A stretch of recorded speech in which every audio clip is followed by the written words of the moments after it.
women. He's going to hold this to the finish.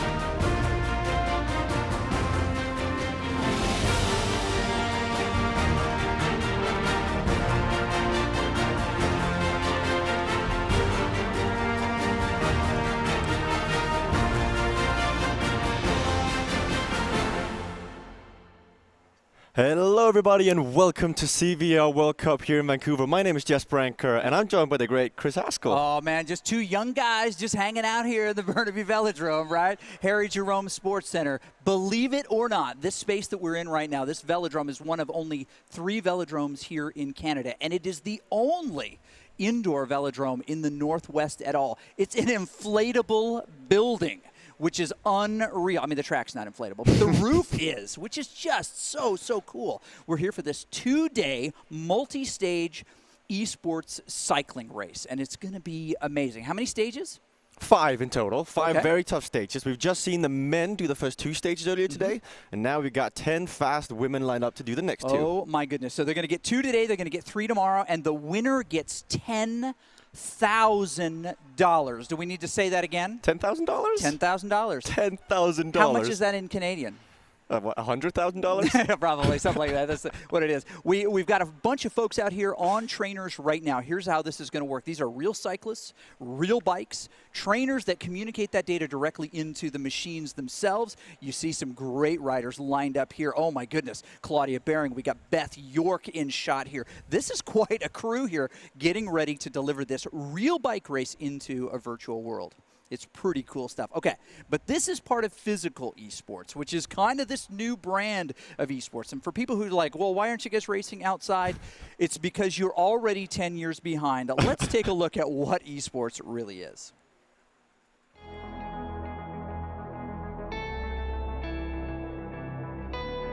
Esports. We love to play. Since the 1980s, video games and competitive gameplay have been part of our Western culture. The video arcade, the Atari, Nintendo, PlayStation, even PC gaming are all part of this rich cultural lineage of play. We play ourselves, we watch, we even compete. What makes an esport? Well, any individual or team game that can be played on a level playing field in competition, whether that's live or online. Still alive! Charm's gonna let not swim! Is he gonna be able to walk away? Baker is still running! Still damaging! There's another turn! And expansion goes down! While there are half a dozen top-tier esports, more than 100 different titles are being played competitively around the world. Esports break all boundaries. They're played by men and women across cultures and can be played on consoles, PCs, and even mobile devices. Esports are truly a world sport. Over the last decade, we've seen interest, broadcasting, and live events eclipse those of their traditional sport counterparts. Esports are a massive draw. We love to watch them live, and we love to watch them stream. For people under 30, video games are the most popular media industry in the world, more popular than television, music, or movies. But competitive video game play is not just something we do, it's something we watch. In 2016, more people watched the League of Legends Championships than the World Series, the NBA Championships, or the Stanley Cup playoffs. That makes the top 3 sporting events in the world the World Cup, the Super Bowl, and a video game competition. Esports are the sport of the rising generation. Talented players, broadcasters, and managers are filling every level from professional, now to collegiate, high school, and even Pee-wee. To many, esports is the biggest world they've never heard of. But to millennials, it's the future of competition, of broadcasting, and of sport. But not the distant future, the future of today. This is esports.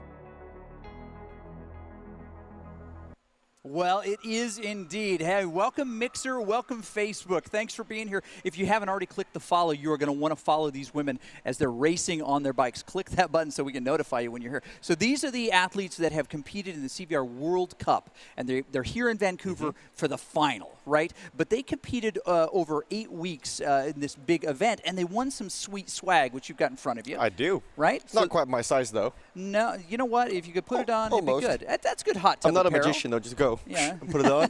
Exactly. And it's socks and hats and cool stuff like that. I understand that next season, rather, they're going to, the award is going to be flannel, and it's going to be a reversible flannel, so you can wear it either way. I don't know what you're talking about. Oh, I'm sure you don't. Okay, they earned their spots. These folks that are here through racing in these 8 global zones, and we'll kind of show you what that looks like. These 8 global zones are part of the CVR World Cup League, and it's a pro esports league, physical esports. Those 8 global zones, compete basically for 24 hours in a day, different spots, with streaming live each time. So if you live in the Ukraine, you can race somebody in France if that's what it works out to be. And they're separated by levels of ability. Now, who are these folks? These are the top ones, right? Yeah, they've all the ones that have raced every week, most consistent. They put out the power. They had to race flat races. They had to race hilly races. These are 10 of the strongest ladies in all of Swift right here tonight here in Vancouver. That is awesome. And we're going to introduce you to those women here in just a couple of minutes. Very, very cool. Okay, so we've got some sponsors who make all of this possible. They're behind us on the banner here. But the women are even closer to the sponsors because they're on these Cycle Ops trainers. They're using power tap pedals. But for somebody who has no idea what that's all about, what are those things? So we'll start with the Cyclops Hammer, which is the most important tool tonight. It's the smart trainer they're on. They'll change the resistance. It functions like a back wheel. So instead of actually moving physically, you stand still, but you feel the resistance change. What you see on the screen is actually what's happening in your legs. So if you're going uphill, you're going to have to push harder to get further in this video game. It's smart trainer. It works fast. And thanks to Cyclops for providing that. We've also got the power tap pedals, which provides a good cadence and believe very accurate power as well that can go into the game. Yes. Now, we don't have a chamois butter sponsor yet, but for those of you on Mixer, just look that up. Chamois, C-H-O-I. It's French. Just don't worry about it. All right. So 5 stages today. These folks are going to hit 5 different stages. And folks can actually watch this not just here on Mixer and stuff, but if you want to tune into Claudia Behring, if you want to tune into Esther Meisels, then you can do it over on cycleview.tv also, and you can actually just pick which riders you want to stay glued on. It's their cockpit camera, and we'll show you some of those in just a second here. You can even cheer for your favorite riders and message them, and it shows up on screen here with us as well. There is Esther blowing in the wind. Stephanie Ossenbrink, hair a little bit more kept there. But if you actually cheer, throw some money into the cheer, 50% of it goes directly to the rider you cheered for, and they see it on their screen, and 50% goes into the big pot, which will make that $10,000 even more. It does, and it helps you because in the men's race earlier, we saw Jona Gravdal get dropped due to a mechanical. On the screen, his kids had actually sent him 10 quid. And they said, come on, Dad, let's go. So it does help. If you want to send in that money, not only does it go to the rider, but it also ups the overall price pool. We're not going to let that go by. He said 10 quid, ladies and gentlemen. Sorry. Hopefully Mixer will let us know exactly how much money that really is in the real world. Or maybe we can ask Harry Potter. Okay, so the next event over the next 5 days, this is the first one. It's called the Race of Truth. But let us give you a little bit of the race explanation. Let's explain how this whole 5-day thing is going to look in the next little bit as it relates to sprint points and point lines. Basically, it's going to help you understand the meta. Let's take a quick look at that. So here we go. This is the 5 stages we're going to have. Today we have 2 stages. We'll start with the Race of Truth. It's called the Race of Truth because it's a time trial. It's you versus the clock, 11.5 kilometers, and there's 160 points available on the line at the end. Then we've got the Endurance Eliminator, Chris. Yes, and this is the Greater London Flat Course. Still pretty flat, about 30 kilometers, but there are lots of sprint points, a total of 240. You'll see that one today. And then, Sky's End, we go climbing the London Loop. We've got Box Hill, 15.7 kilometers in total, and there are 240 points available on the line.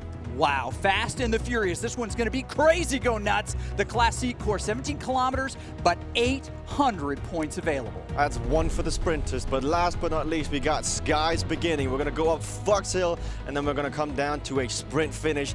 By this time, it could be neck and neck, and it's going to come down to the wire. And when you say Fox Hill, it sounds like a swear word, and it should. You're going to be able to watch all of their points go up through these 5 races over the next 2 days and see where these ladies are against their folks. And the winner is going to be the one with the most points, not the one who necessarily crosses the line first. It's about consistency, and it's been the name of the game for the league as well. It's not necessarily the ones that won once or twice, but it's the ones that came second, came third, live streamed on CycleView.tv. That's the name of the game. Yeah, and so these folks are doing that exact streaming that we're talking about.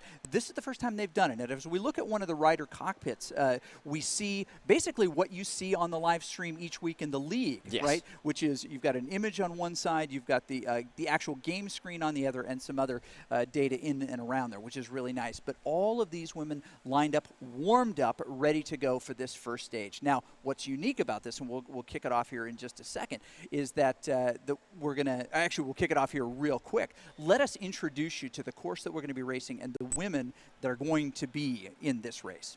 So there is 3 minutes until the start line starts, until the start line drops. So here's the course, Chris. Yes, it begins with truth. You mentioned it a minute ago. 11.5 kilometers, 37 meters total of elevation gain. That's all they go up. It's so pancake flat. It's an individual time trial, but they're all going to roll out together, which gives a little bit of a difference. They don't get any aerodynamic advantage. They could be right behind somebody, but they're doing all the work themselves. It's really, really flat through here. Now, as we get ready for this, Beth created a great video explaining exactly what the points are for stage 1, and we'll give that to you now. It begins with truth. An 11.5 kilometer time trial on the London Classique Forward. Cutoff time 40 minutes for the women and 35 minutes for the men. Now there's only one point line on this stage, and that's the finish banner for 8 times points. Cyclists must select and ride time trial bikes, which means there is 0 drafting benefit even when riding in the pack. It begins with truth. Oh boy, it does. It begins with truth. We're going to see who the fastest is. Now in the last race, the men's race, Leonel Vujasin Out of nowhere won that thing, and he held his lead through the second stage as well. But here's what's happening in the women's field, and let's talk about some of these riders. This lady right here, Dixie Newsom, 28-year-old from the U.S., a velocity vixen. She's got a teammate in this race, and she's been into a number of these events, including Paris. Beth York. You just heard her commentate before. She also produces this whole show, but when she's not doing that, she's busy racing out on Zwift. No kidding. Now, this lady from the USA, Claudia Behring, a fan favorite extraordinaire, 36 years old, and she is a really, really strong rider. Expect her to do amazing things today. Her teammate, Lucy Collins, she's a newcomer to this CVR. She's done really well in the league, and we're going to see if Claudia and Lucy are going to tear this one up. She was my real-life teammate a number of years ago. True Really? story. We're from the same city. Now, this lady, crazy, or Scary Mary. Scary Mary Wilkinson is her nickname from Long Preston, Yorkshire. She is maybe the strongest and quietest out here. Yeah, but Vicky Whitelaw, outright favorite to win this one. She is strong. If you watched on CycleView when she did the racing in the league, incredible. You're going to see big numbers. No kidding. Jennifer Reel. She is a veteran of these events from the U.S., 39 years old. She is always around when you don't expect her to be. And then we have the replacement. Stephanie Osenbrink is here. Fortunately, Alison Kubota could not be here. She's had an unfortunate crash, but Stephanie Osenbrink, 2 6th-place finishes in an Ironman. I'm pretty sure she's going to do well here. Yeah, I think so. Esther Maisels, another fan favorite. Do you see that team? Oh, my goodness. Look at that team. Team Cycling Hub. Represent. She's going to be great today. And Jana Gillick from the country of Canada. She is mean. No, she's not. She's pretty awesome. She's going to be great today. We're going to love to have her out on course. And she is expected to do great things also. Canadian National Zwift champion. These women are the ones that you're going to see in this race, and you're going to be able to follow them here and on CycleView. So, commit to something right now. Who do you think is going to win this race? And I'm talking to you, Mixer. Tell us who you think is going to finish strong here. We want to know. Well, looking at this, Chris, Vicky Whitelaw, if we're looking by straight FTP, I believe she is the favorite. It's a time trial. There's really not that much strategy except pacing. And we're looking at Vicky to maybe blow everyone else apart here. But as we saw in the men's, it's not all about the first stage. There's many other stages to come as well. Yeah, there are many stages to come. 10 seconds to drop here. Do you think that there's going to be anybody left behind here right away? No. Oh, the level is so high up here. Everyone's going to be together. We saw in the men's that everyone came out at like 12, 13 watts per kilo. It's a time trial. It's about pacing yourself as the racers are now underway, Chris. Here they go. And Gillick is the one right out the front. People getting out of the saddle trying to get that speed up as high as they can. They're not going to maintain those watts and that power throughout, but they are going to get up and out of the saddle. Look at that, right over the bar. Stephanie knows what her speed position is. You mentioned a multiple Ironman high finisher. Podium at those. She's great. Claudia Behring with that, you don't know what I'm thinking, smile on her face. She's always got that smirk. It's so good. Mary Wilkinson out of the saddle trying to get as much speed as you can. That initial speed is so important, isn't it? Why do you need so much speed right at the top? Because it's so difficult to actually get that acceleration. Once you're up to speed, there's not that much of a difference between the riders at certain watts, but the initial kick, the initial acceleration, as we saw Lucy Collins there, with channeling her inner Greg Leo impersonation. No kidding. Isaac Newton was right. A body in motion stays in motion, and that's what they're trying to do right now. They're trying to get those up there. Oh, my goodness. She's got the deal with it glasses on. Oh, my goodness. Play the Snoop Dogg music right now. She's got her glasses on trying to hide her emotions. Her eyes tell it all. She finds herself in 7th position right now, but she knows that this is only the 1x multiplier on this. They don't need all the points, but whoever gets into those points are going to be in a good position. More glasses. Who is that? That is Lucy Collins. She's going for it in the draft kit. We did see on the right side there that she's 2 seconds behind Vicky, who's off to a strong start. So all that information you see on the screen, Chris, what is all that? What is the top left corner? What's the green? What's happening? Okay, let's go right to left. Now, on top right, you see the map. Everybody knew that. When we're looking at the rider, we can see their position in the overall field. Lucy Collins currently sitting in 2nd position. Vicky Whitelaw off the front. My goodness, she's riding it like she stole it. Then there in the center, you've got a little bit, when you see the riders, how much further they have to go, what is left. She's partway through the warm-up. She hasn't actually begun her first full lap yet, but you'll see that tick off there. And of course, you've got her speed, her distance, and all of those pieces, how much elevation she's gained and how much time she's put in. Then over in the upper left-hand corner, of course, you've got that little blue square, which shows how many watts they're putting out, the cadence, how fast their legs are moving around, and of course, what their heart rate is. And that's the number we focus on an awful lot because it tells you how hard someone is working.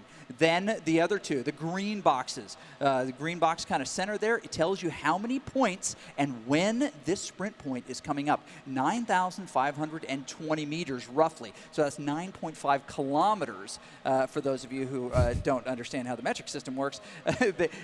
That's when those big points are available. And there's only 1 point available, and it's 1 score available, and it's on that finish line right here. Then, of course, over on the left side altogether, you see the green and where they are in the overall lineup, how many points they've got. No one's been awarded points, so that box and whisker plot is going to be just blank for a little bit, but we'll see it filled in shortly. Okay, now you see this starting to come together, Jesper. You see Vicky Whitelaw, you see Lucy Collins in that 2nd position, then Mary Wilkinson, right? Scary Mary. She is trying to scare the young Lucy Collins out of that spot. She can't get any aerodynamic advantage, so why is she sitting on her wheel like that? Well, you're just chasing the person in front of you. You can literally see the rider where they are on course. Usually in a time trial, it's staggered starts. There's no advantage or anything. Here, there's no aerodynamics because you're on that TT bike. But Mary and Lucy, they'll both be looking at each other and matching each other. Now, whether it's conscious or not, they will do it anyway because that's just how Swift works. Is there a danger in focusing too much on a rider who's in front of you in a race like this, or a rider who's behind you,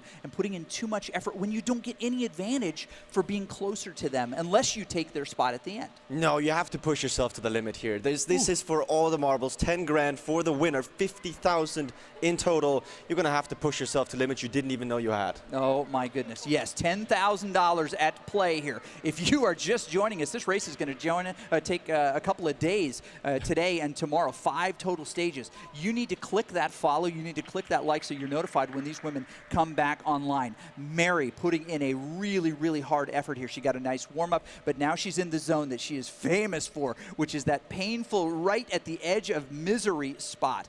She is the pride of Long Preston, Yorkshire. She is not an Otley rider. She is homegrown herself. Okay, now as we check in with some of the other riders, we hear people really, really digging in here, and you see the whole cockpit set up, the virtual cockpit. So we're seeing Mary there in the front. She's doing really well considering that she's actually a climber. She's second position here in the TT so far. And for her, the strategy is simply to mitigate the losses on the sprints and the time trials. And then when we get to Box Hill and Fox Hill tomorrow, that's where she's going to put the herd into Vicky, into Lucy, into Claudia, into Esther, who's currently sitting 5th as well. Yes. Now, at some point, does Vicky find herself a comfortable distance off the front and just and then just back it off a little bit, right? She tries to get, is that what she's going to try to do here? Get to a position where she knows she can't be beat, where she's going to get all of those top place points, the 20 points available to her, and then just back it off? Is that, you think that's what Vicky's I'm not sure that's going through her head. Like, that's a luxury position to be in. I think she's just thinking, I have 10 seconds. If I still have 10 seconds in 7 kilometers time, I won. So that's what she's thinking. You just have to get there first.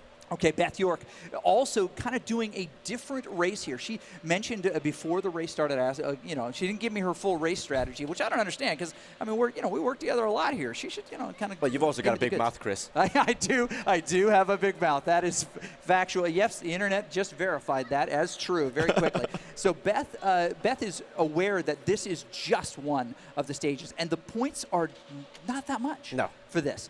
So blowing yourself up is not necessarily the way to go. Oh, there she is right there. That's not Beth York. That's Dixie Newsom, her teammate in that. You'll notice in game that's the kind of the burgundy and orange kit that the Velocity Vixens wear. Now, she just got passed there by Jennifer Reel, starting to climb up the charts there. Is there any response from her? Does she just ride her race here? Well, we could see Inge Janssen was sending messages to Dixie, her teammate, giving her words of wisdom. And I know that Beth York also has got Swift celebrities, Casey Shum and Kim Lill, sending her words of wisdom in the game. So she's in good hands. She knows what she is doing. But the race is further up now. It's 5 seconds between Vicky and Mary, and we're almost halfway through the TT. Okay, are there any spots that we could see switch in the next little bit here? Anybody close enough that we may see a leapfrog in the next couple of minutes? Well, we're looking at Gillick and Beth York, 2 seconds between them. Esther as well. I believe Esther's not digging too deep in this one. She is a crit specialist. Yes. So with the sprints coming up in the next stage and tomorrow's second stage, I think she's just riding a comfortable pace, but her heart rate is at 190 BPM. That is some work. Now, she's a young rider, so her heart rate can be higher. If you're just new to this, hey, this is the lecture where you learn about the physiology. Your body is changing, Mixer. You're going through some changes. No, what's happening is that when you are a little bit older, your max heart rate is just lower. It lowers throughout your whole life until eventually you're dead. Right, it eventually reaches 0. That's science, ladies and gentlemen, right there, science. It'll be on the test. But these women. Oh, look at that! Sorry. Yeah, no kidding. She is really, really working hard. She's got a chance here to catch Claudia Baring, sitting in that 3rd spot right now. Lucy Collins could pull her back, and there's plenty of race left to do here. She could actually do that. That would be great. So we have the Ikiba Shuffle. What do you want to call this movement from Lucy Collins? Oh my goodness! You know what? I think this is like a Fortnite dance move. I don't know what it is. Is it Orange Fury? Is it the Tilted Towers Boogie? We'll have to come up with it. Hey, Mixer, let us know what we should call this dance, and we'll start doing it. Hey, if you're joining us on Mixer, on Facebook, on Instagram, if you're joining us on, I don't know, AOL Instant Messenger. Was it MySpace you were saying? MySpace, yes. If you're one of my 5 favorites, then tell us. Well, first of all, click follow so that you can check out when these women are racing. Oh, Stephanie Ostenbrink doing a nice job just finding her pain position. Boy, I got to tell you, Stephanie came in strong into this, but maybe Claudia. She's lost the smile. She has lost her smile there. It's coming back a little bit. She doesn't want us to talk about it. Hey, those are sweet ear pods you got there. It was a shame if they'd fall out. No, no kidding. No, she's not going to let those suckers fall out. She's glued them in. That's how glued in she is right now. But she doesn't want us to talk at her. She wants to try to catch that Mary Wilkinson now, 10 seconds up on her, or at least hold her spot to Lucy Collins. Now, if you're Claudia Baring and you can see the numbers of Lucy Collins, what are you focused on? Well, they're teammates, so even if she did get caught by Lucy, they'd hold a suitable pace, they'd figure out who needs the points now, and then take it from there. I don't think she's too scared of Lucy. I think her eyes are going forward and seeing if she can bridge that gap up to Mary Wilkinson, because that's who she really wants to catch. Yes. Now look at this. Mary and Vicky are now within 5 seconds of each other. Mary may have her sights set on beating Vicky on this one and delivering a little bit of a psychological edge going into the next race here. Obviously, definitely, it's only a 2-point difference from first to second place, but psychologically, how much is it worth? Oh, it's everything. As we saw in the men's with Stevie Young and James Phillips, the two teammates, they even had a sprint for the line at the very end. Every single meter, every single inch is being fought for here. And thank you very much to the CVR guys for the telemetry, by the way. That's quite awesome. cool. Yep, and anybody who wants to cheer, these riders see your cheers on screen. You can do that at cycleview.tv. But here's the telemetry right now. You see these racers coming together here. Mary only 5 seconds behind Vicky. Claudia really closing in on the two of them. The gap starts to grow between her and her teammate Lucy right now. But Lucy's got to try to hold as many of those points as she can. She wants to keep them away from Beth, from Jana, from Esther, from Jennifer, and of course from Dixie and Stephanie. Stephanie taking a different tack on this race. She knows that she's got to save for the thing that she does best. She's an unbelievable sprinter, and she wants to be in the mix for that. She's using this as a long warm-up. She'll take her 1 point and carry it into the next match. Okay, so as we're getting close to the end here, we're starting to really buckle down on this. We're going to have a winner of this stage in just a second, then we're going to transition to that second women's stage. Mary's face, strong, very, very much pain on her face. She's a really, really good one. Look at this. She's starting to close it down just a couple of seconds now to Vicky. Almost there at the end. Claudia Baring trying to close that gap too. Still growing to Lucy Collins there. Okay, well, how is this going to finish?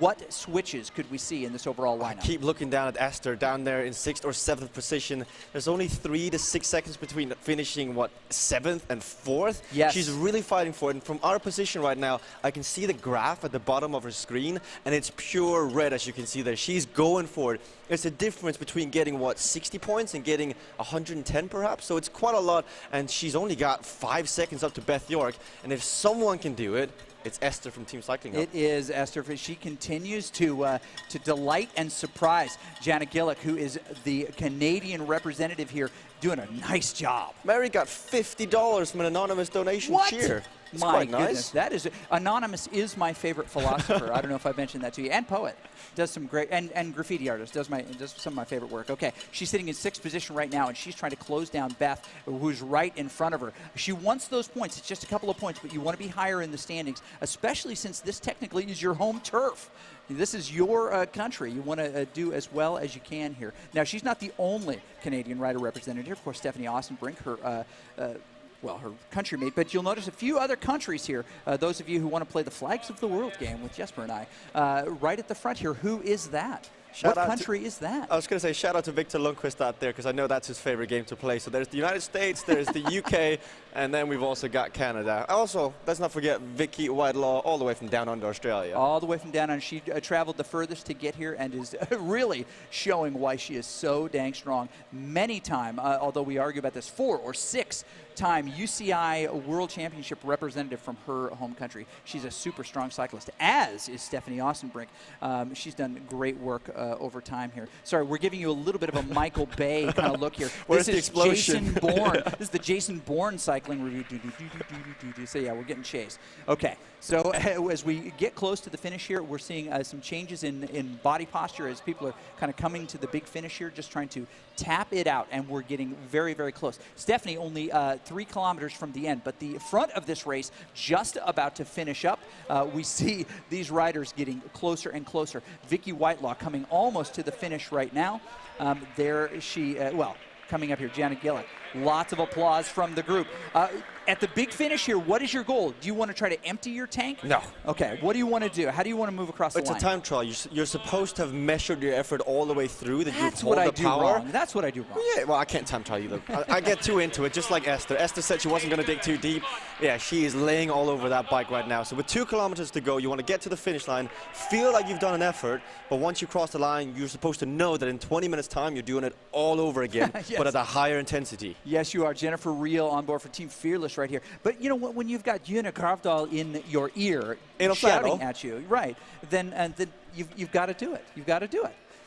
It's very good. Okay, Gillick did move in front here of Real. She's now trying to chase down Bering. She was in 6th place at one point. Now it looks like she's Lucy Collins is in that 5th position overall now. That's a great spot for the newcomer. It is. Both of the draft girls are doing quite well right now on the course. Very cool. Okay, Vicky Whitelaw is at the front of this. It looks like she's going to come across first, but Mary is still chasing her down. That's the angle we hope to see here shortly. Beth York with her glasses on. With Kim Little right next to her and Leonel Vuishin. Yes. Oh, that's a good combo to have in your ear, although I don't think I could do much with that coaching. You still got to have the willpower to listen to it and obey to the orders. And when they say you can go that extra mile, you have to believe them and shut off your own brain, because at the end of the day, I think Kim Little knows better than you do. Yeah, he probably does. Okay, Vicky Whitelaw up ahead. Looks like she's now extended this to about 15 seconds in front of Mary Wilkinson. That looks like it's going to hold all the way to the end, because we're going to the big banner here shortly. It's going to come up in just a few seconds. Claudia Bering, though, with a chance to maybe hang on to that spot in the middle. Looks like we're starting to get this put together. You mentioned Claudia here, but it looks like Esther, who may have the chance to climb up even a little bit more. She's getting the aerodynamic position in real life because she's got that fan. She doesn't want all that fan wind resistance, but she's going to close them down. But here she is. This is Vicky Whitelaw. She's going to come across first here, barring, she gets picked up by an eagle and dropped into the fires of Mount Doom or something. She's going to come across. She's going to grab all 20 points available to her on, excuse me, not 20 points. 160, I believe it is. Top spot here. Celebration going on. As you can see on her face as well, she suffered, but she's still got more left in the tank, and that's what it comes down to. Now you have to repeat that effort. Yep, and there her points go up on the board. Mary's going to be very happy with her points as well. She ended up getting the 2nd spot. She seemed to find exactly where she should be. 128 points for her. Beth is coming up here soon, but it's Claudia Bering who's going to come across next. We're going to see her cross that line. Her points will populate. Thumbs up from Claudia. While we wait for the rest to come down, Chris, you can take over, because I'll go out and see if I can get Vicky Whitelaw. Oh, I'd love to get a little bit of Vicky Whitelaw. Okay, so coming across the line here, this is Lucy Collins. This is her first CVR World Cup live event. She did great in the season this year, and she's got to be really happy with that 4th place finish in this race. She gets lots and lots of points. Jana Gillick, the Canadian representative, or one of 2 Canadian representatives, comes across. Beth sees her pass just in front, and she comes into those positions. It's just a couple of points, but it is a big difference. Esther comes through, and she's going to come through here in just a moment. Next, Dixie Newsom behind her, and then Stephanie Ossenbrink. Okay, in a minute, we will give you the telemetry, which will show a number of finished riders, but we'll also give you the points breakdown. And as we take a look at it here, Vicky Whitelaw taking 160 points, Mary Wilkinson 128, Claudia Bering 104, Lucy Collins 88, Jennifer Reel 72. Jana Gillick ends with 56 here, Beth York and the others to follow with mathematically less points. That's the way math works. Okay, down to Jesper on the line to get a little bit from Vicky Whitelaw. So, Vicky, that looked quite easy, was it? Did you see my heart rate? No, what was it? Oh, 180. That's pretty hard for me. How high does it go? Probably about that. My threshold's close to my max these days. Yeah. What was the strategy going into this? Because you had Mary Wilkinson way back, Claudia way back, Lucy way back. What was the strategy?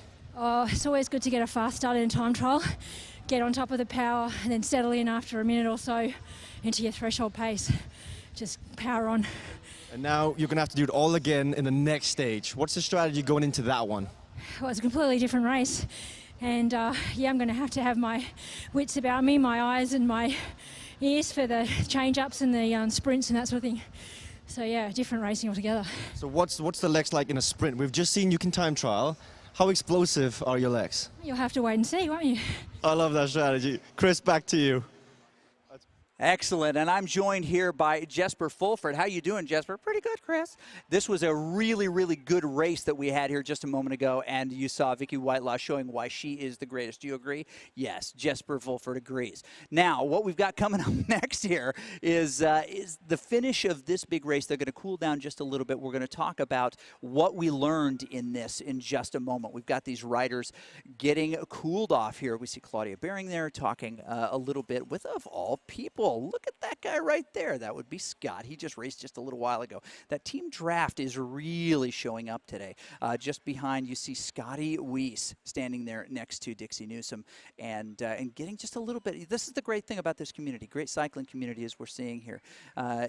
Vicky getting a little bit more recovery, and of course Kim Little, a well-known racer, doing that. Okay, so hey, what's going on, Mixer? What do you think? Did this go the way you thought it did? Did Facebook, let us know. Tell us what you think here. Very exciting stuff. Go, Guerra. We love that guy. Yes, lots of good pros. They say good stuff on Twitter. Glad to have all of these great commentators in here. We appreciate you. Okay, so you'll notice down at the bottom, people are giving those cheers. You can do those over at cycleview.tv, and the riders see those. They pop up on their actual rider station, their virtual cockpits. And you can see those $1 all the way up to, oh my goodness, 50, 100. Some people are cheering their favorite riders there. We've got family they're supporting. That's Bjorn Ossenbrink right there, and the Ossenbrink family all around Stephanie. She got a good start here, and she's now going to show what she's capable of in some other spots here. Ooh, Lucy Collins, my in real life teammate just a number of years ago. It's so good to see you, Lucy. Good job. Yeah, she dropped me in real life like she would drop me in the virtual world as well. That's just the way it is. But okay, kicking this thing off. Yeah, it's just me. Jesper Fulford, he left for a little bit. So what we're getting ready to do right now is gear up for this second stage, and we're going to give you just some of the details of this second stage here in just a second. So prepare to give those to you. But these riders, great work in preparation for this. The second stage is going to be quite a bit different, right? It's 29 kilometers, about twice the length, 90 meters of up and down, so still pretty flat. But they're going to do 2 laps, and this is called the Endurance Eliminator. And it begins with, oh my goodness, an unbelievable sprint, because this is the sprinter's jersey we're trying to award, at least in races like this. There's many more sprints coming up tomorrow, but this one is going to be a little bit crazy. 5 point lines, 240 max points available to these riders. So we're going to go to Esther Meisels right now with Jesper Anker to find out a little bit more about the strategy and how things are shaping up for Stage 2. Thanks, Chris. I believe we're here with Esther. Esther, fans of CVR will know who you are. How do you feel about that time trial? It's a time trial, not my specialty. I tried, but there's some really strong women here. I mean, it looked like you had 5 seconds up to 5th place for quite a while, and you dropped off. Well, what happened? Yeah, I knew I was going to blow myself up if I held that, and I've done that before here, as we all know. So I think we've all seen that, yeah. Yeah, so I decided to take the other route this time. So now we're going into a longer race, more crit-style race, with sprints, preems in between. That's more your cup of tea, isn't it? It is. Yes, I'm looking forward. What's the strategy? To get as many points as I can. What do you want to say to everyone out there who's cheering you on, Mixer, Facebook, wherever they're watching? Keep watching. It's phenomenal. It's going to hurt. I can say that. Back to you, Chris. Awesome. And we appreciate everybody on social media who's participating. We had a request here for, I believe, Lucy's phone number, and that is 555-444. Get it. There's no chance, buddy. You're not good enough. Sorry. That's just the way it goes. All right. Getting ready for this next big event. I want to show you how the point lines work out for this. And we've got a little video prepared which explains which ones are important and why. So we'll roll to that right about now. And it's Stage 2, the Endurance Eliminator. It's 2 laps of the Greater London Forward Lap. Cutoff time is 1 hour for women and 55 minutes for the men. Now, there are 5 point lines in this race, each with its own multiplier. Here's a look. Stage 2.1, London Loop banner with a multiplier of 3 times points. Point 2, where the red road meets the black asphalt, 1 times points. Point 3, the leading edge of the crosswalk after exiting the tunnel, 2 times points. And point 4, the leading edge of the crosswalk where the road adds blue running lines, 1 times point. And finally, point line 5, the finish banner. The finish banner. Those are the 5 points. Welcome back. Thank you. That was awesome. Not as good as Jesper Fulford, but I'm back. You know, you can only take a sock puppet so far. I'm sure Jesper Fulford agrees with you. Probably so. So as we get ready for this, we've got these 5 stages. And we saw in the men's race, things got a little bit crazy, right? Yeah. early. Why is it so important at the very beginning? Because that is the one with the the multiplier in front of it. And from the very gun, people are going to go off the front. It's going to split the group. So you may miss out on the first one, but also miss out on the next one and the next one and the next one. You simply cannot get dropped at the very first sprint. Now, they're going to go straight from the gate to what would be the banner, right? The Prudential banner. I believe that's the one it is. For those who know the game, great. If you're brand new to the game, it doesn't matter. Here's what you need to know. When this gate drops, the first person to that banner is going to basically set the tone for the entire thing.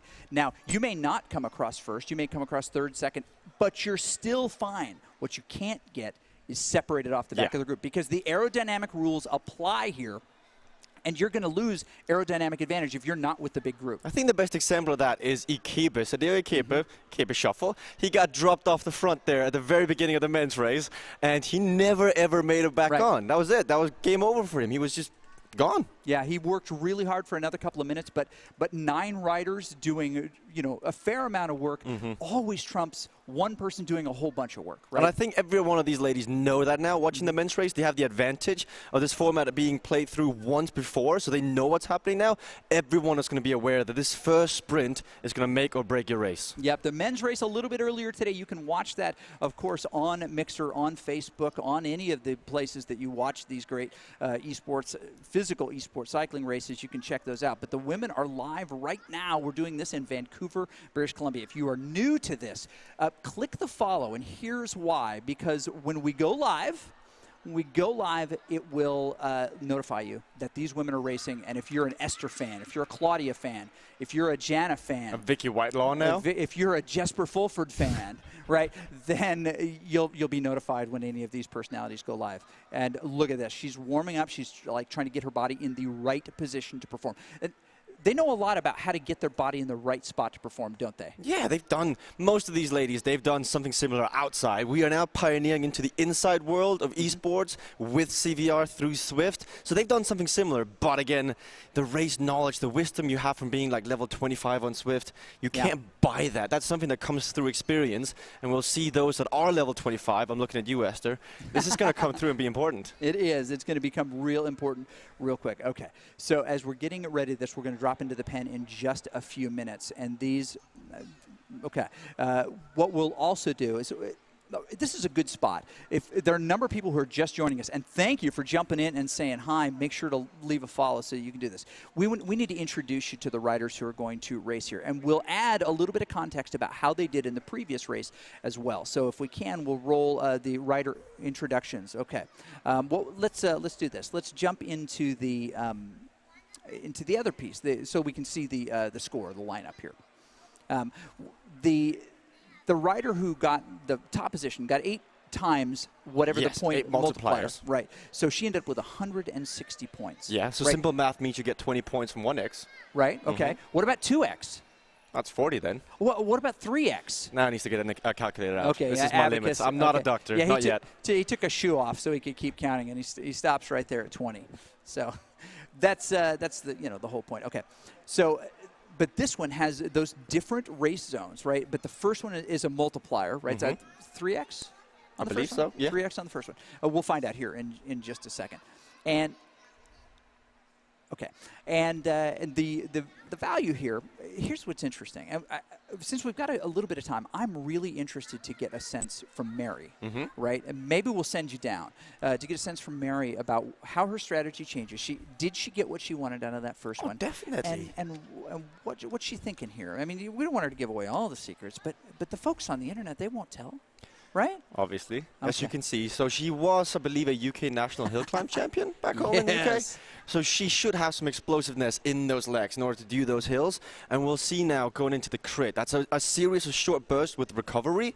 And I think Mary will do quite well. But the issue is the thing that could happen, as we saw Jonna Gravdal, we saw Gavin Dempster attempt to do it, is a sole rider could break off the front and take every single point available. And looking at Vicky Whitelaw, she means business. She does mean business. This is what's really fantastic about this brand of bike racing. We saw this. Alison Kubota, who should have been here today, was injured. She was hit by a car while training outside a couple of weeks ago, right? And it happens. All cyclists know, especially professional cyclists, you know, they know that at some point, if you race long enough, you're going to crash, right? When I broke my collarbone in a criterium, I was told, hey, it was going to happen at some point. I crashed on Swift. It happens all the time. I did too, in my garage by myself. Anyway, we know that it's going to happen. But she was injured in preparation for this. She was just outside riding it and hit by a car. Vicky Whitelaw, transitioning from a very storied professional road career, lots of people would either give up or step back in the sport because of the danger. It's much harder to recover once you're a little bit older. I mean, I'm 29, you're a little younger, but it's harder to heal, to get back on. But if you're racing in a virtual world, you can continue forward without fear that your career is going to be cut short because of those kinds of injuries. The biggest advocate for that is Lionel Sanders, who was actually here in Los Angeles last time we did a CVR, and he only trains indoor. He's got his treadmill set up. He's got the bike set up on a kicker. He has got his own little swimming pool that I know Tim Fulford is very jealous of. Yep. I mean, he says there's no reason to go outside other than to hone in techniques once in a while because you do have to turn. But like the training indoor is almost better, if not certainly better, than that outdoors. No kidding. It has really become the Ivan Drago, you know, kind of training system where you're all inside. Some people still like to Rocky Balboa and just go run up a mountain in the snow, which is crazy. Maybe Lionel Vujasin does that, right? But no, you're right, and you can do that kind of thing. Okay, Team Ossenbrink is right where they. Okay, let's introduce you to these riders. As I teased just a minute ago, we've got that ready. Let's show you who some of these folks are. These are who you need to watch and why you need to pay attention. It begins with this lady right here, Dixie Newsom, who had a nice middle-of-the-pack finish in this last one. She got what she was out for. She finished well. Now she and Beth need to work together for this next race. There's Beth right there. Beth York, she is the elder stateswoman here, which she'll probably slap me for saying later, but she's got a teammate and she is strong. She deserves to be here and can win. And Claudia, she's up for vengeance. She was not happy about finishing runners-up in Los Angeles. No. This one, she wants to be on the tough spot. I'm just hoping for Frank Garcia she does. No kidding. She got third place last time. Lucy Collins, a surprise fifth. Really, well, maybe not to her, but to other folks who don't know her racing style from Idaho, did a great job in that. Mary Wilkinson, I think she's in the spot she wants to be in right now. She was second in the time trial, second to Vicky Whitelaw. I think Mary's the favorite right now. I think you're probably right. There's our leader on the course right now, Vicky Whitelaw.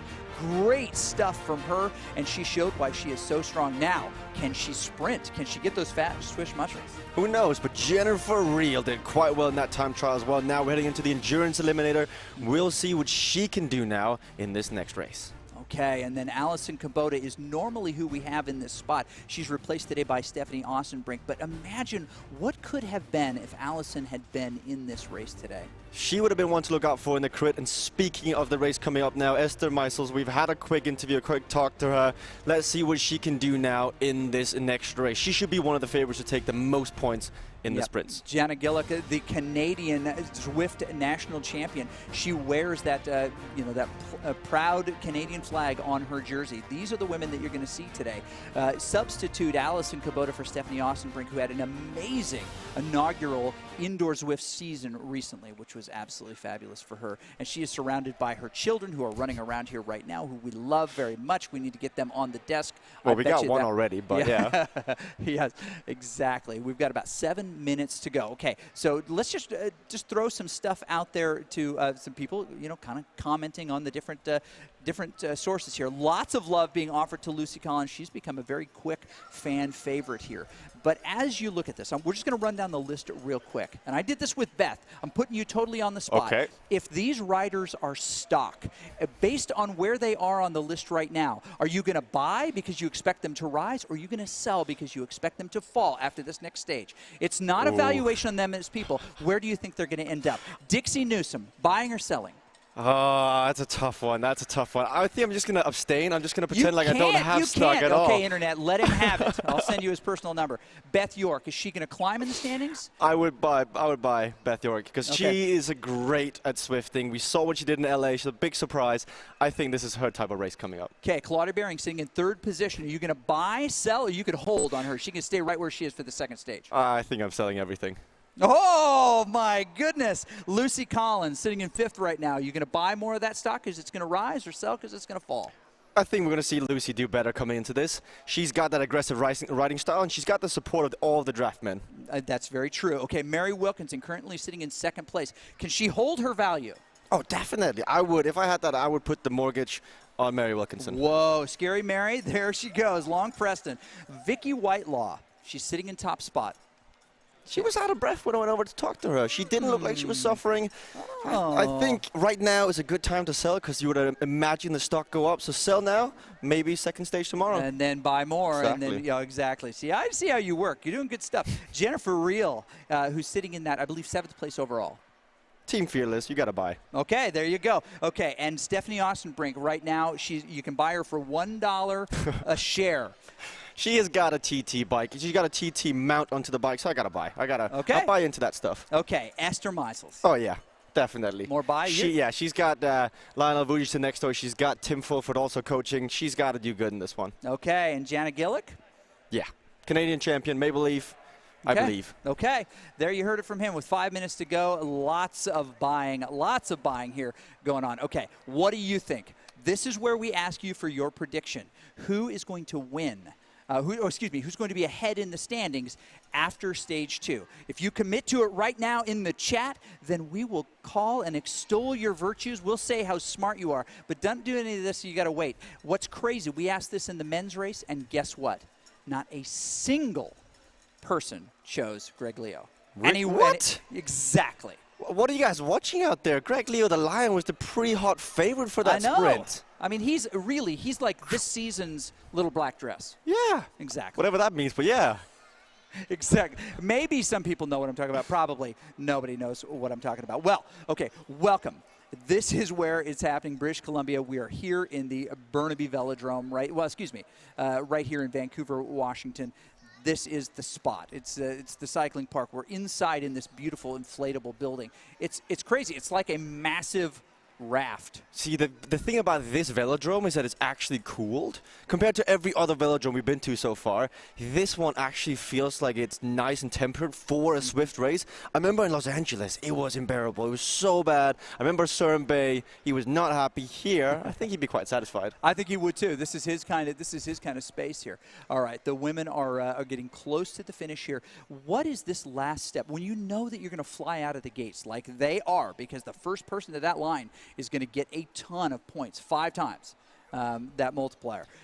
What is the value? I mean, what are you doing right now to try to prepare yourself for this big jump? Bring the heart rate down, bring everything down, concentrate, put music in your ears, put all the distractions, all the kids, all the other people, ignore them. Focus on the screen, do that. I think you have to tell yourself that this next race is 1 kilometer long. If you can sprint that 1 kilometer, you're in, you're done. That's your race over. Literally, that's all you need to do. Give it everything for a kilometer, then reassess. Okay. Now, if you're just joining us, and a lot of people, this is the hardest video game ever. These riders are on real bikes doing real work. They're on Cyclops trainers, which we'll just tell you a little bit about because there are some questions.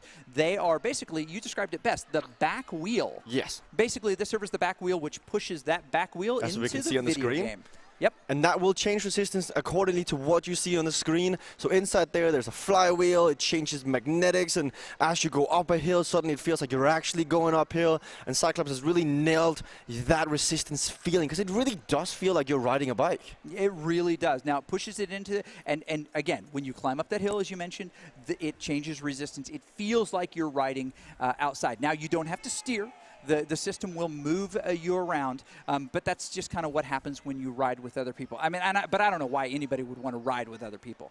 Who knows? Okay, real quick question before we go here. Stephanie Ostenbrink in that last position. Can you think of any song lyrics that you would sing to her to give her the right inspiration for this? Don't stop believing? Don't stop believing. Well, how about this? In the immortal words of Taylor Swift, shake it off. Shake it off.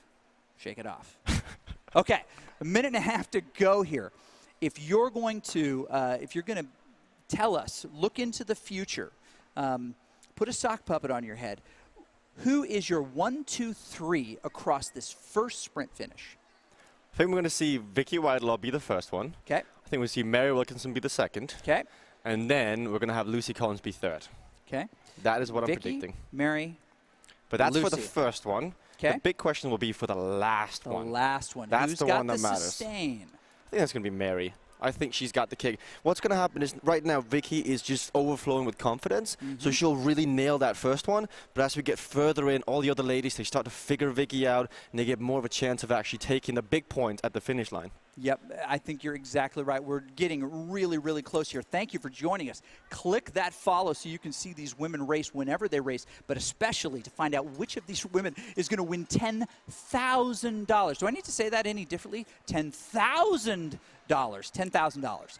That's what is on the line. You know what's with these crazy 5 about stages. that, Chris, What? is that there's more money. You can win more money here at a virtual cycling race than the biggest one-day classics if you're a lady. If you win Ronde van Vlaanderen, which is literally the biggest one for all the ladies, you only gain like a fifth of what you're winning here. It's amazing. I want you to just say Ronde van Vlaanderen again. Ronde van Vlaanderen. Oh, I just love the way you say it. It's just beautiful. We can get Buursen to say it. He's Belgian. That's yeah, we'll get his him home to country. say it. I'll make it my ringtone. Okay, so here we go. Very good stuff. It's about to drop here, and it's going to go crazy. Real quick, we've got all the women in the pen getting ready to go here. 15 seconds, now less than that. And as you mentioned, it's a little bit more than 2 kilometers, kilometer and a half to this big sprint point. It is just crazy. And it's going to drop right now. The thing is, they can use the power up they have. I don't know if they know this because it's actually covered on the screen by the next count up top left corner. But if they got one, they can actually press spacebar and use it for this first sprint. Oh, look at that. Dixie Newsom and Jennifer Reel right there in the front. They're pushing hard, hard, hard as they go across there. Gillick is gone. No kidding. What is going on here? Off the back there, she's got to get back in this. This is scary stuff. Okay, Lucy Collins now drifting to the front. We're going to see the washing machine at the front. It's the car wash just drifting in and out, cycling. And look at that right there. Lucy Collins, she's going to be able to get just a little bit of an edge there. Now, they're coming up. They're going to come around the corner to the left here. You're going to be able to see the banner in the distance. That's where all these early points are. Esther Meisel is going to maybe do something here. She is really pushing into the red there. Vicky Whitelaw trying to stay on her. Can she come around her? It always favors the person who's in that second position right here, but now she's in the first position. Coming around her, Mary Wilkinson going to steal all those points? Maybe not. Oh my goodness, Lucy Collins with a big kick at the end. It's Lucy who's going to get it. Mary Wilkinson in second, and Claudia Behring, it looks like she got that third position. We'll be able to watch a replay of that in just a second, but let's review what you said just a moment ago. I had 2 out of 3, but wrong positions on it, though. You had the wrong positions. Did you parlay this? Okay. We're going to take a look at the replay right now so you can see how this finished just a second ago. Now, they're going to regather here, but we saw a big kick by Esther Meisels and Vicky right on her tail. Esther went so strong so early, and she just let everyone else out. If she had just waited a second, she could have timed it better, but this is not the end of the game. She did well. She's up there, and as you can see, Lucy Collins takes all the points. Oh, my goodness. Lucy Collins decides she wants to release the Kraken, and she gets out there in front. She's the honey badger, if anybody is. Now, they're starting to come back together. Janet Gillick still a minute, or is a second behind there. As we look back there, Stephanie Osterbrink still 2 seconds back there, trying to climb back into that group as well, and it looks like as I read here, those riders are going to rejoin here in just a second. We are not going to get somebody ejected off the back there like we did in the last race, like Akebe was forced with. They kept the pace up quite a bit there, and I think that has a lot to do with Scotty Weiss. And also it comes down to the fact that Draft had multiple teammates in there. They had a unified approach to the race. They had Greg, they had Scott, they had Gavin, and they were all in for Greg Leo, so they kept the pace high, and they eliminated 1 of the 10 contestants already from the gun. No kidding. Okay, now the family around her giving her lots of advice. She climbs back into the group there. She gets in that position where she is most comfortable putting in the most suffering. Oh, look at the joy, the kid. I love it. Absolutely. They're so proud of Mom. She has made an unbelievable season of this. And now she is a professional racer who transitioned into a different part of her life, a life as mom. And she has said on a number of occasions that Zwift and that virtual bike racing has changed her life. As a person in a different spot in her life, as a mom, as a wife, she can't spend 5 hours on the bike like she used to, right? I mean, she's reprioritized. But because she can ride inside, she's never more than a few feet away from family. She can still do the thing that she's amazing at. She doesn't have to give up those things. She can make it work here. And she is a testament to what is so great about this virtual bike racing. I spoke to Björn late last night or 2 nights ago, just outside the hot tub at our nice hotel. And he was saying, yeah, we can't actually ride our bikes unless our kids are gone to bed. And that's where Swift really comes in, the conveniency of just jumping on the bike, knocking out a session, and then going to sleep. That is so, so true. Okay. There are 4 more sprint points left, Mr. Go-Go Guerra. 5 total on this piece. Now, the next one's coming up in about 5 kilometers, and it's going to be interesting to see if they wait till the end to sprint it out. But this is what's great about this race and this points format, is that not only are they worth different amounts, but the mad scientist, Frank Garcia, who dreamt this crazy concoction up, saw opportunities to give different value to different points. They're not just even along the way, nor are they points that are like traditional preems. So, well, hey, first person across gets a free cup of coffee. No, these points add up to where you finish in the final standing. And the payout, while the winner is going to get $10,000. Boy, it's just hard. It takes my breath away just saying that. Because the commentator who says the most is going to get $10. So here we go. But wait, you're only getting $10? I think you need to renegotiate your contract. I think I do too. But there, yeah, exactly. Well, the sock puppet, it lowered me down quite a bit. Well, here we go. So this next one that's coming up is only worth 1x. It's in 4.5 kilometers, or 4,500 meters from now. It's worth less. The top spot is worth 20. Here's my question: how much is this really worth to you, knowing that the last one is worth way more, and there's others in between? It may not be worth something to you, but if it's worth something to someone, pace will be upped, and you don't have a choice. You have to react to it. Someone will go for it just for the fact that it is a sprint point, and 20 points is still 20 points regardless of where you are in the rankings. Someone will sprint forward, which means you have to sprint forward as well. Yes, it's true. Okay, here we go. Starting to pick up a little bit. They're coming up the hill here. Mary decides she's going to instigate a little bit, and she's the hill climber. Look at those legs. Look at that. My goodness. She's got bigger legs than me. No kidding. In fact, the first time I saw you, I was like, is that Jesper? Or is he riding a chicken? What's going on there? But anyway, she comes to the top of this hill here and shows why she is so strong on the climb. She put all of those other women under pressure. In fact, there's 2 seconds back to the heart of that group. Now, they're likely going to pull her back. They're not going to let her go. But they have to respond. Someone in that group has to make a decision to pull her back. Look at that. They're all strung out. So they're all trying to catch on. It's not a kind of a lackadaisical, I don't care about it. There's Claudia Behring, a big fan favorite. Mixer just blew up a little bit here because they love her so much. Jennifer Reel, a sneaky, strong rider. She's always there. She's always there. It's Team Fearless. In the ladies' side of Swift, we have 2 major teams. We have Vixen, we have Fearless. Draft are slowly making a push onto the scene as well. But we saw last time in LA, Fearless and Vixen, they know what they're doing. Jennifer Reel wouldn't be on that team unless she was the real deal. No kidding. Uh-oh. Big spot of bother right there by Dixie Newsom. She seems to be off the back there, dropped like a hairy meatball. You do not want that. You need to get back onto the group of that. And it looks like she is pulling it back. Stephanie Osterbrink also trying to climb back in there. She does not want to get dropped herself. She's got to tap this pace out and get as many points as she possibly can. Jana Gillick is nicely nestled in the middle of that group, and they're going to come back together. Looks like they're even going to be able, well, they already have. Pulled back Mary Wilkinson. Lucy Collins appears to have led the charge there. But she's got to be careful, doesn't she, as a team draft rider, because she's shown that she's got a really, really good sprint here. She does. And the thing about draft is that I don't believe that Claudia has got much of a sprint on her. I know she worked on it, but to the extent of Mary, to the extent of Lucy, what do we see happening there? Because I believe that draft have also got an agreement, the first ever money agreement in Swift and cycling. They will share the prize money, so perhaps Claudia will work for Lucy or Lucy will work with Claudia. We'll see how it goes at the next sprint. So I had a little conversation about it. I don't have the numbers myself. I had a conversation in between races. I asked them, how are you doing this? Because there's so much good teamwork. And they said, well, the plan is, right, that they're going to take 50% of their money, their money, and they're going to pool that and then split it equally between the riders who participated. So there will be a little bit of advantage if you've got some advantage. Mechanical for Lucy Collins. She has to burn a match to get back on here. What kind of mechanical do we think it was? It could have been either drop out, it could have been what we saw with Jonah Grafdal in the earlier race was the fact that he went so hard, he actually managed to unplug the power cable to the Cyclops hammer. It could have happened for Lucy as well, but it's part of cycling. Are they on the same station? No. Okay. They are not. She's on a different station to Jonna Grabdal. All right. You always wonder if that happens. I mean, that kind of stuff happens. But she climbs back in it. She's in a great spot. They've got 2K to go to the next one. She comes right to the front again.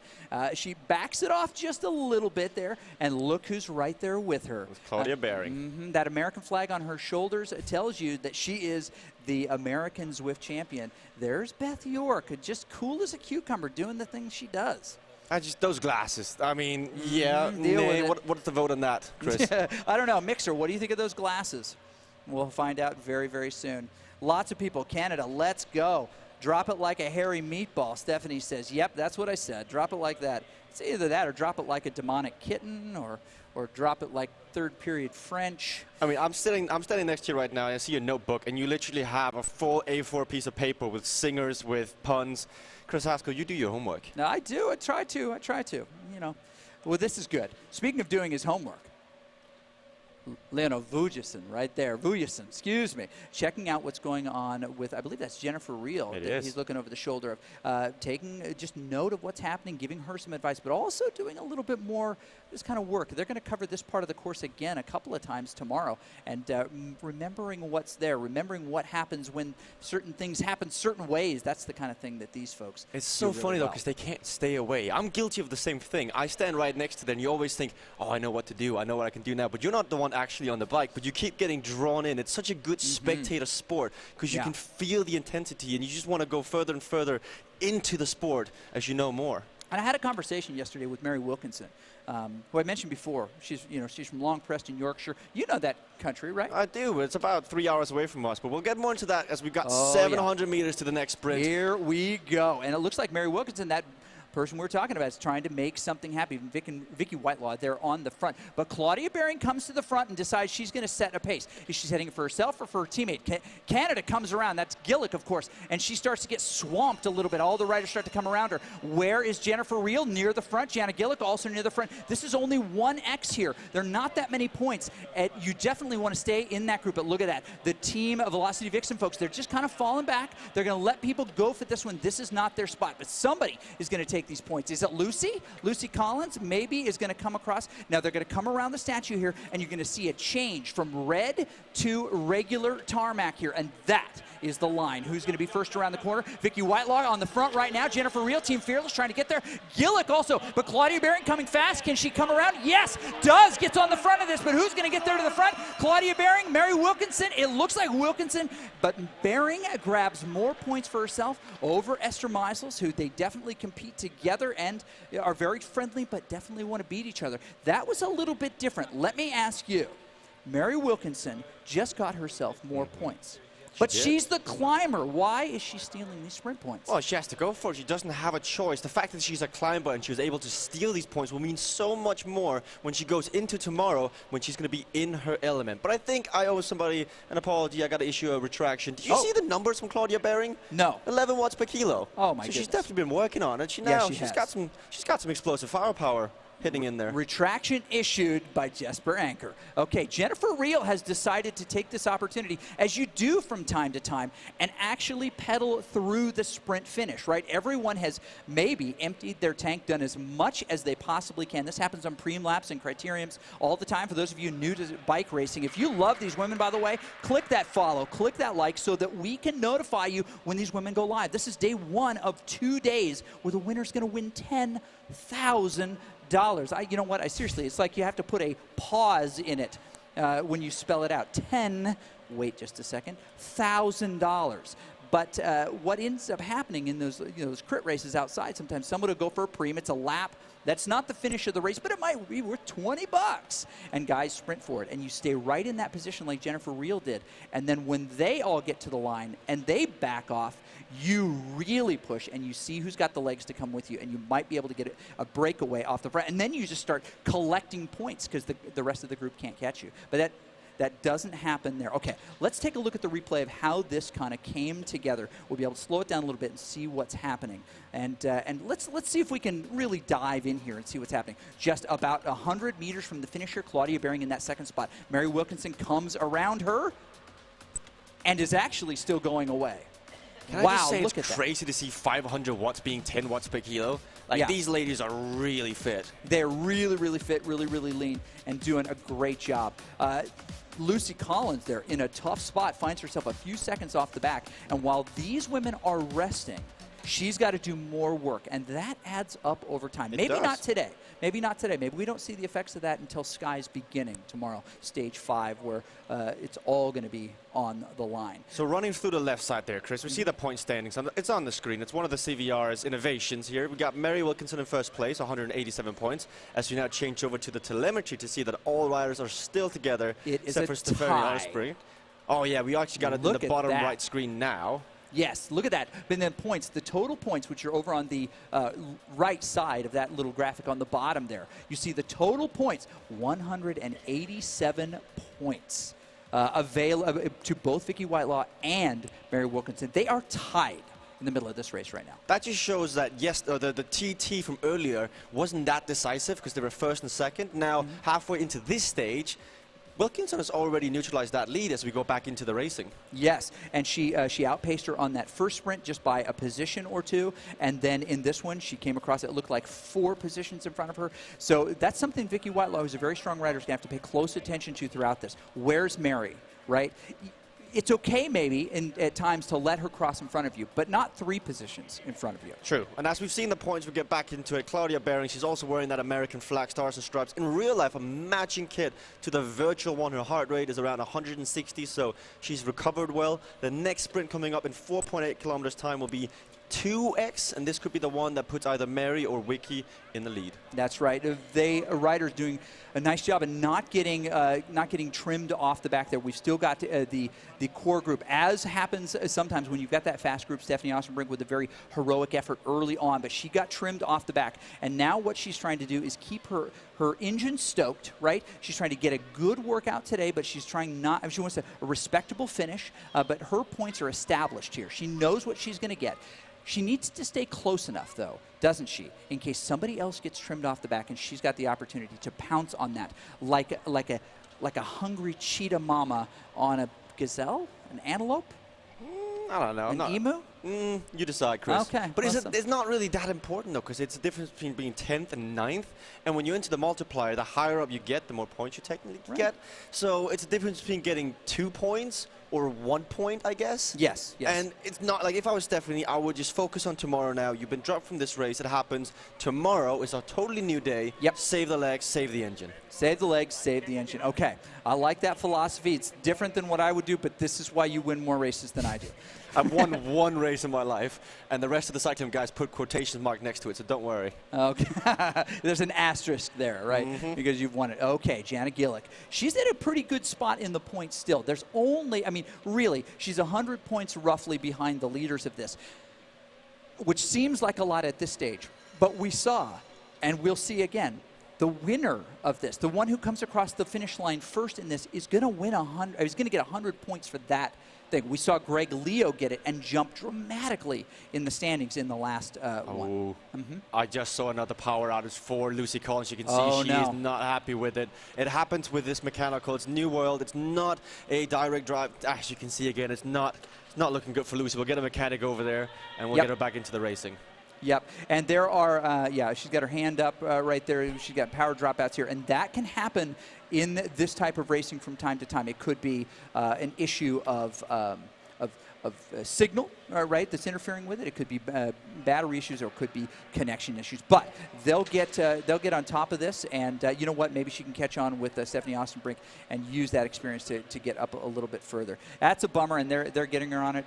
We've got folks working out the details right now. I think what could be happening is that someone over there, because it's 2 stations back to back, it could be that somebody has not put their phone on airplane mode. Yeah. 'Cause that is one thing you're being told when you enter the velodrome. Please put your phone on airplane mode. It can help a lot. So it might be someone down there you may have just forgotten. Yep, and there's Wi-Fi in the building here, so we can all do that, definitely. Okay, so Mary Wilkinson finds herself in a really good position here Yes, this is the hardest bike race, hardest video game ever, and maybe the hardest bike race. It's interesting. I was riding the other day with a couple of friends, and you know what this is like in virtual world like this. And I also race outside. I haven't done it as much this season because my mouth is moving too much. But we find I was in a race in a virtual world, and I found it to be as hard, if not harder, than any of the outside races that I do. Much like Why is that though? Because you can never ever freewheel. You can never ever relax. You always have to keep the chain tight, and no matter what, in this virtual world, there's always somebody better than you. There's an unlimited possibility of riders online. You're not limited by location, by wealth, or by social status. There's always someone out there who's stronger than you, and you can always get better. That's right. Okay, Epic Jag, great question. What do you win? One of these women is going to win $10,000, right? Racing. On their bike in this virtual world over this weekend, right? You mentioned it just a little bit ago. The top women, in fact, probably every single rider in here. There's a payment schedule that goes all the way down through 10th position.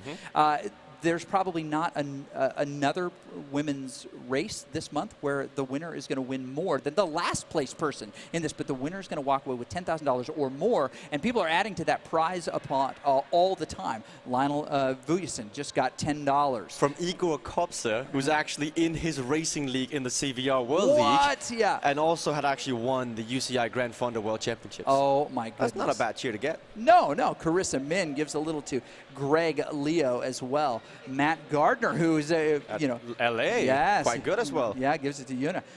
Scotty Weiss getting one from Renee here, but you can. Can you say the last name? Well, yes, I can, but I don't want to just bog it. And actually, I'll do it right now.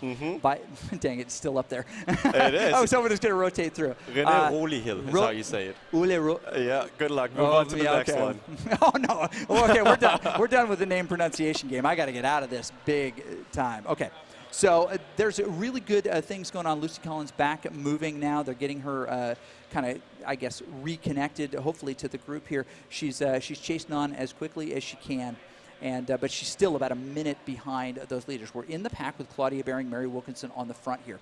We're getting close. Now less than 2 kilometers, close to a kilometer from the end. And this is this double qualifier. You see that 2X in the green box. What does that mean? It means you get double the points at this crossing line. It's after the tunnel, and this is what we're going to see Claudia Baring once again put in that sprint. Okay, but Lucy Collins was the odds-on sprint favorite last time, but she found herself on the wrong side of that. Now, she didn't go for the second one, but she did go for the first one. This is going to be really interesting.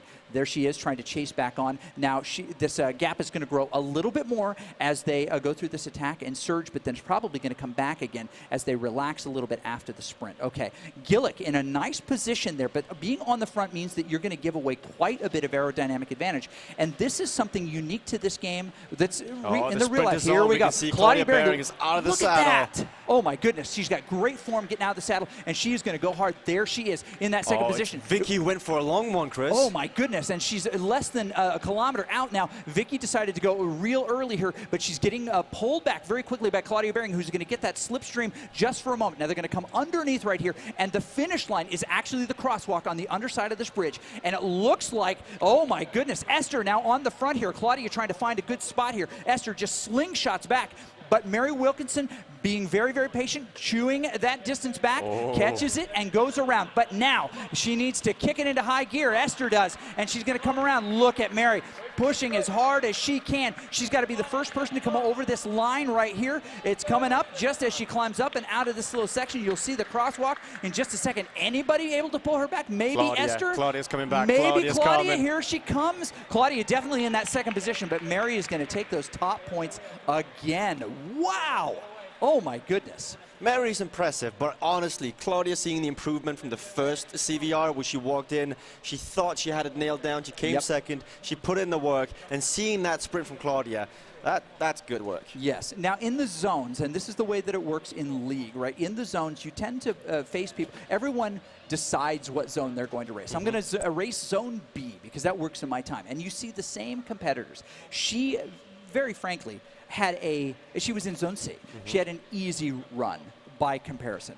She didn't have this level of competition. She had some very good racers, some excellent women, but they weren't quite at this level. I think she'll disagree. Like, you can win, but you still have to produce 4.2, 4.3 watts per kilo every week to actually win. Yes, yeah, but you mentioned, that she came into that one expecting, LA expecting to win because she hadn't had experience with, with the Esters, honestly, with the Beths and folks like Dixie. She hadn't raced against them very much. So before we go to a replay, though, with the result of that sprint, it's actually the three-lady group go off the front. Vicky Whitelaw, Mary Wilkinson, and Claudia Bearing. They've dropped Gillig, they've dropped Esther, and they've dropped Dixie. Oh my goodness, now they're going to have to work back together. And Beth is in that group. Now she's the Il Patron there. She's the most experienced. She's riders of her vintage, as it were, know what to do here. And she's trying to catch on to the tail of that group so that she can shepherd them back in.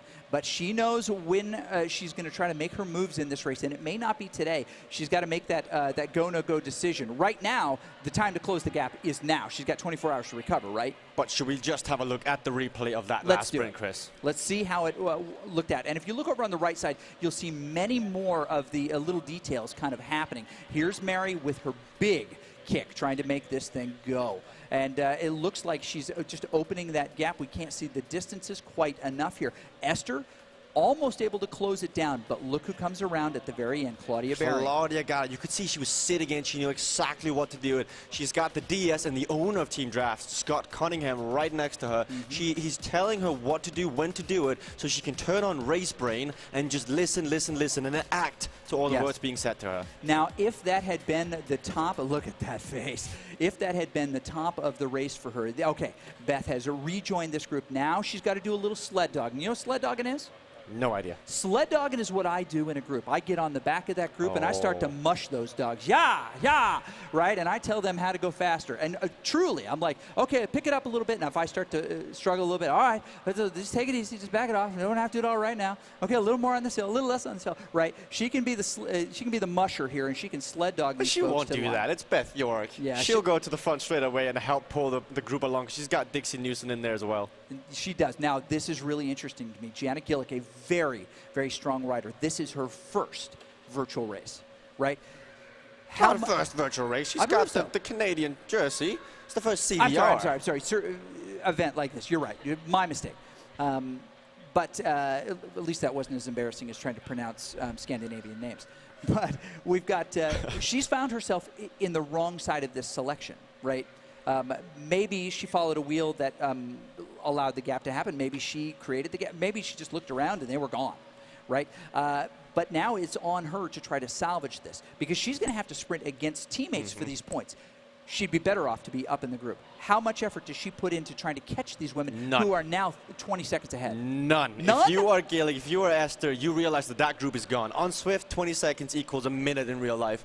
You are not getting that back. In the men's race earlier, we saw Jonna Gravdal try to catch on to Gavin Dempster. It was 3 seconds, but it was 3 seconds for so long, he could not close the gap, fight for 4th place, take all the points, and reassess tomorrow. You never know what's going to happen. We saw Lucy Collins with a power outage. We saw also Vicky Whitelaw have one earlier. So what you're going to do now, if you're in that chasing group, is you sit on, you sled dog, as you say, and then you take him in every sprint you can. What you don't want to do is you don't want to pull a Donald Danko here and just say something stupid where everybody can hear it, right? You want to be able to give these folks really, really good advice. And I think you're doing that right now. It's crazy because it's the opposite of what I'm thinking in my mind I would want to do. The rain falling now here in virtual London on this Zwift, great Zwift course. They're now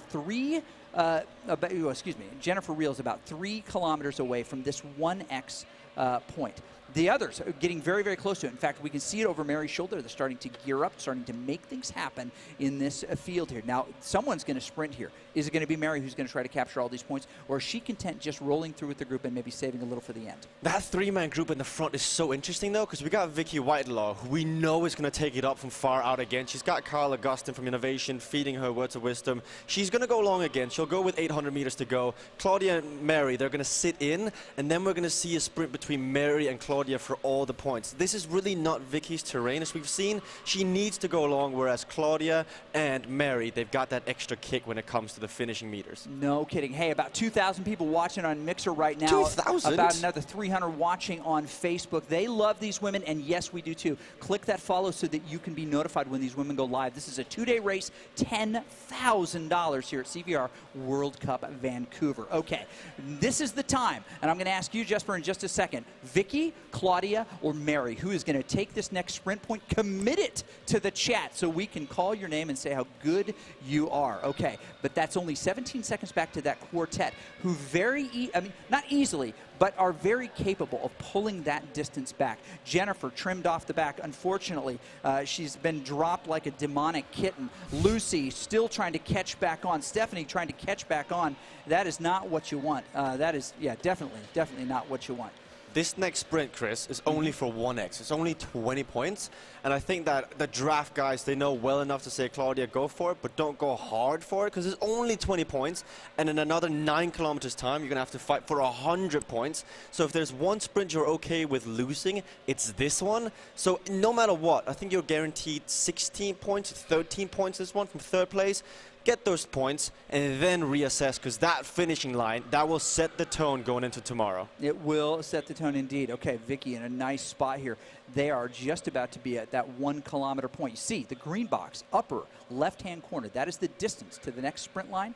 The 1x is how many they are worth, right? This is 1x, 20. There goes and Vicky. There she goes. She's an early starter, isn't she? She really likes to jump out in front. And Vicky Whitelaw with a big sprint on the front, which will bring you visually in just a second here. Vicky with a big kick, trying to get away. She got a ride-on from Eric Min. Oh, my goodness, absolutely. Eric Min, who is the purveyor of this Shout out to Eric game. Min, CEO of Swift. What's up, Eric? Hey, yeah, I'll text you later, bud.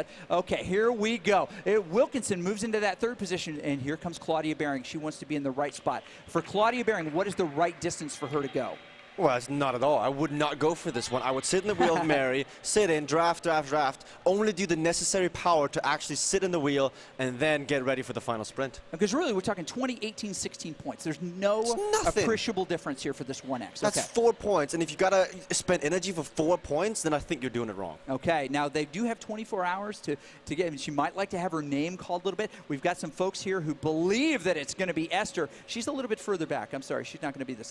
And quite a few, like Resty, who believes that Claudia can get this. Okay, they are just about at that line. We're going to see it here in just a second. Again, it's going to be a crosswalk finish line right here. Claudia Baring on the front of the group. Vicky Whitelaw not really responding too much, nor is Claudia. Are they going to just drift by and just be polite and just let everybody kind of go, oh, no. She's too Claudia much of a competitor. Says, I got to go Too much of a competitor. Claudia's got to go for it. And Wilkinson takes the bait as well, putting it all into the orange numbers. You don't want to get dropped off the back and let 2 people get away, so you have to respond. You have to push all in here just so you can stay with the group. You can't let them get away. Mary Wilkinson, any chance she's going to come around her? Maybe so, but not quite in time. Claudia Baring will take those points. Mary Wilkinson, I believe, the first time since the beginning that she's not been in that first spot coming across the line. I would love to be right next to them and ask why. Because that was a big effort from Claudia. You're going to have to ask her. At the end of the bracket, you're going to have to ask her exactly why. Because that was 4 points difference, and you just spent that much energy. I think Vicky was the real winner of that one, as we see the chasing group. Here we go. Now, these points are worth an awful lot to these folks because they're the points in the middle. There we've got Esther Meisel's trying to come around here. She's trying to get around Gillick in the front, and it looks like she might be able to do it. Wait for that crosswalk, and she gets it. That's the point line right there. It may have even looked like Dixie Newsom may have stolen some other points as well from Jana Gillick. Now, we'll see in just a second. We'll bring up the points here in just a second. We'll get a sense of where folks are. Now, not everybody has passed through this point, so you'll see a big drop-off because we don't have Lucy in there yet. We'll find out what's going on with her. We don't have Jennifer. Maybe she's crossed about now. But Mary Wilkinson, very firmly in that first position now. She's put 11 points on Vicky Whitelaw, which is nothing. Compared to how many they're going to earn this weekend. Okay, 199 points to Claudia Baring. She's really moved up, actually taken over that third spot from Lucy Collins, Jennifer Reel, 146, and then cascading down. Esther is still in a really good position. She is. Despite the fact that she is in the chase group at this point. Can we just say that Lucy Collins was dropped early on due to mechanical, and she's still in 4th place overall, despite not contesting any other sprint? That's quite impressive. It looks good for tomorrow. It does look good for tomorrow, and that's a very strategic thing. All right, let's take a look at this front group replay first, and you see how it works out. Claudia Behring showing how strong she really is. You mentioned she can get to those. Look at the orange numbers on the side. The higher those are, the harder they are working relative to their body size. Mary Wilkinson doing big work right there, but Claudia Behring actually separates her from that little draft pocket. Now, as she gets a little bit closer, Mary Wilkinson's going to have to do a little bit less work to create as much speed because she's going to be in that slipstream. Well. No kidding. Vicky Whitelaw kind of in a scary spot because she has got to get back in the draft of those riders. Now, about this point, Mary Wilkinson's getting the maximum advantage, and you should see her start to drift around Behring, and she does. Look at the acceleration there. But Behring kicks it up a little bit more, almost 12 watts per kilo as they come through that section right there and cross over that line. They drift through at the very end. So here we go, though. 6 kilometers to go to the next sprint. 6 kilometers. This was the second sprint, and I think this is really important. Let's take a quick look at that. So here we go. Here's the sprint in the second group behind. Esther Miles was with Tim Fulford yelling into her ears, going for the sprint. It was Gillick from Canada who lit it up early, but Esther's going to come around in that Cyclops kit on the Swift carbon bike. She got Dixie Newsom on her wheel, and this sprint fighting for, I believe, around 14, 12, and 10 points in the chasing group. Great sprint by Esther, clawing her way back, but it's going to be all for the final now as they come down. Beth York sitting in, saving energy. She knows what's up. She is one clever lady. One clever lady indeed. People loving this on all of the social media outlets, and you should. Look at this just drift at the very, very end that we come around. The slow motion tells us all that we need to know. Good work happening there, but we get those points. Okay, Greg Leo hanging out there. Hey, look at those two guys in the back right there. I'm not putting that, just, okay. But let's be serious here because we're serious commentators. Of course. The draft team gathered around Claudia right here. By the way, very popular on the social medias. People saying things like, I put $100 on Claudia. Well, do it. Put it on cycleview.tv and let her see that donation. This goes up and up and up, and we'll make a little report here. But as we look at Claudia's screen here, we notice that Mary is still in that top spot, Claudia in the third spot. She, over on the left side of her screen, her game screen, she sees the overall points on the side there. What a great innovation it's been for this race, for the riders to be able to see the distance. Now about 5K to go before this big 5X sprint, the final one of this stage. Shout out to René Valdez and Tyler Church and the crew that created this. So it's worth mentioning that the next Classics banner, you see that top part there, you see the point setting on the left, that's not a Swift creation. That is the CVR World Cup crew who's actually been in the dungeon. Yep. Frank Garcia has whipped them around and said, make it and make it work. And they've done that. I believe you've even tested this once, Chris. It was quite fun, wasn't it? Yes, it was. And I want to point out that that in a sprint against Tim Fulford, I beat his sorry butt. So no video evidence, so we don't believe you, Chris. Yeah, okay. We'll ask him. We'll ask him how we feel about it. But he was what it was is he was doing too much freewheeling. And I was able to take advantage of that. You can't freewheel. But at least he was on the right course. 4.7 kilometers to the finish line here. 100 points up for grabs, Chris. Absolutely, 100 points up for, and you know, Mary is focused. She's got her music. So I asked her yesterday, Mary, what kind of music do you listen to? And she says, positive heavy metal. I'm not kidding.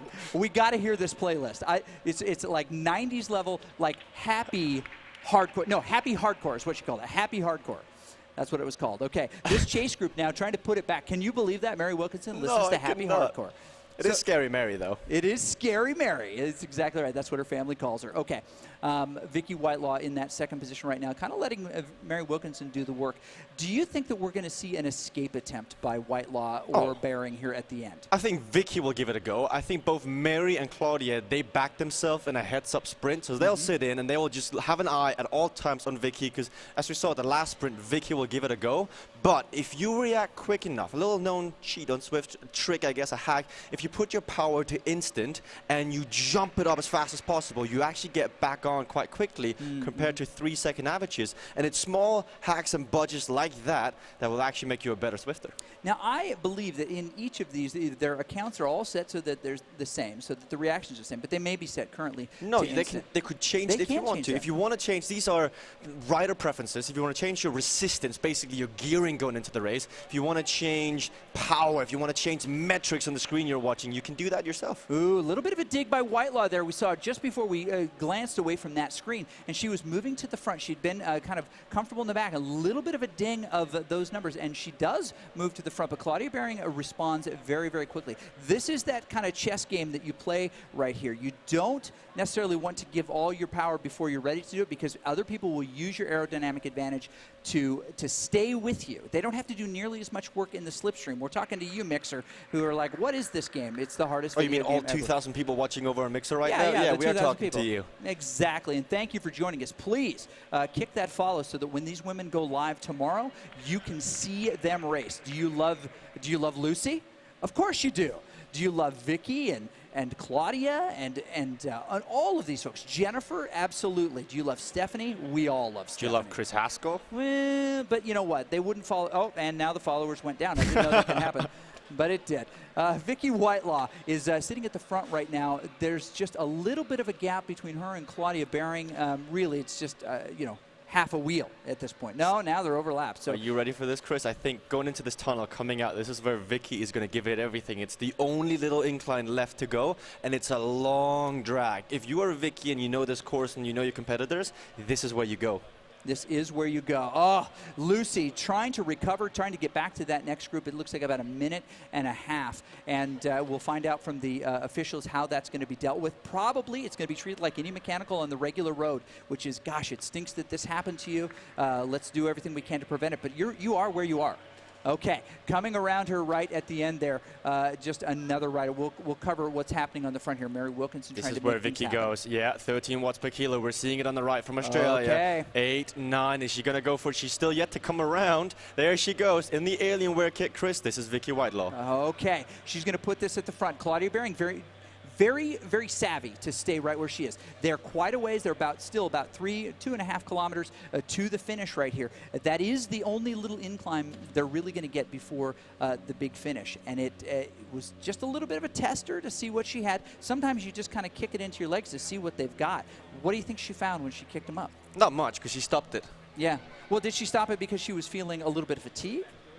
Must have. Must have, okay. Like, if you do that attack and you see that everyone can match you, then you are thinking, maybe it's not worth it, maybe I'll wait for a sprint. That worked for Gavin Dempster in the E-Crit finals for Swift in London. He was feeling a bit fatigued. He took his chances in the sprint. He did it.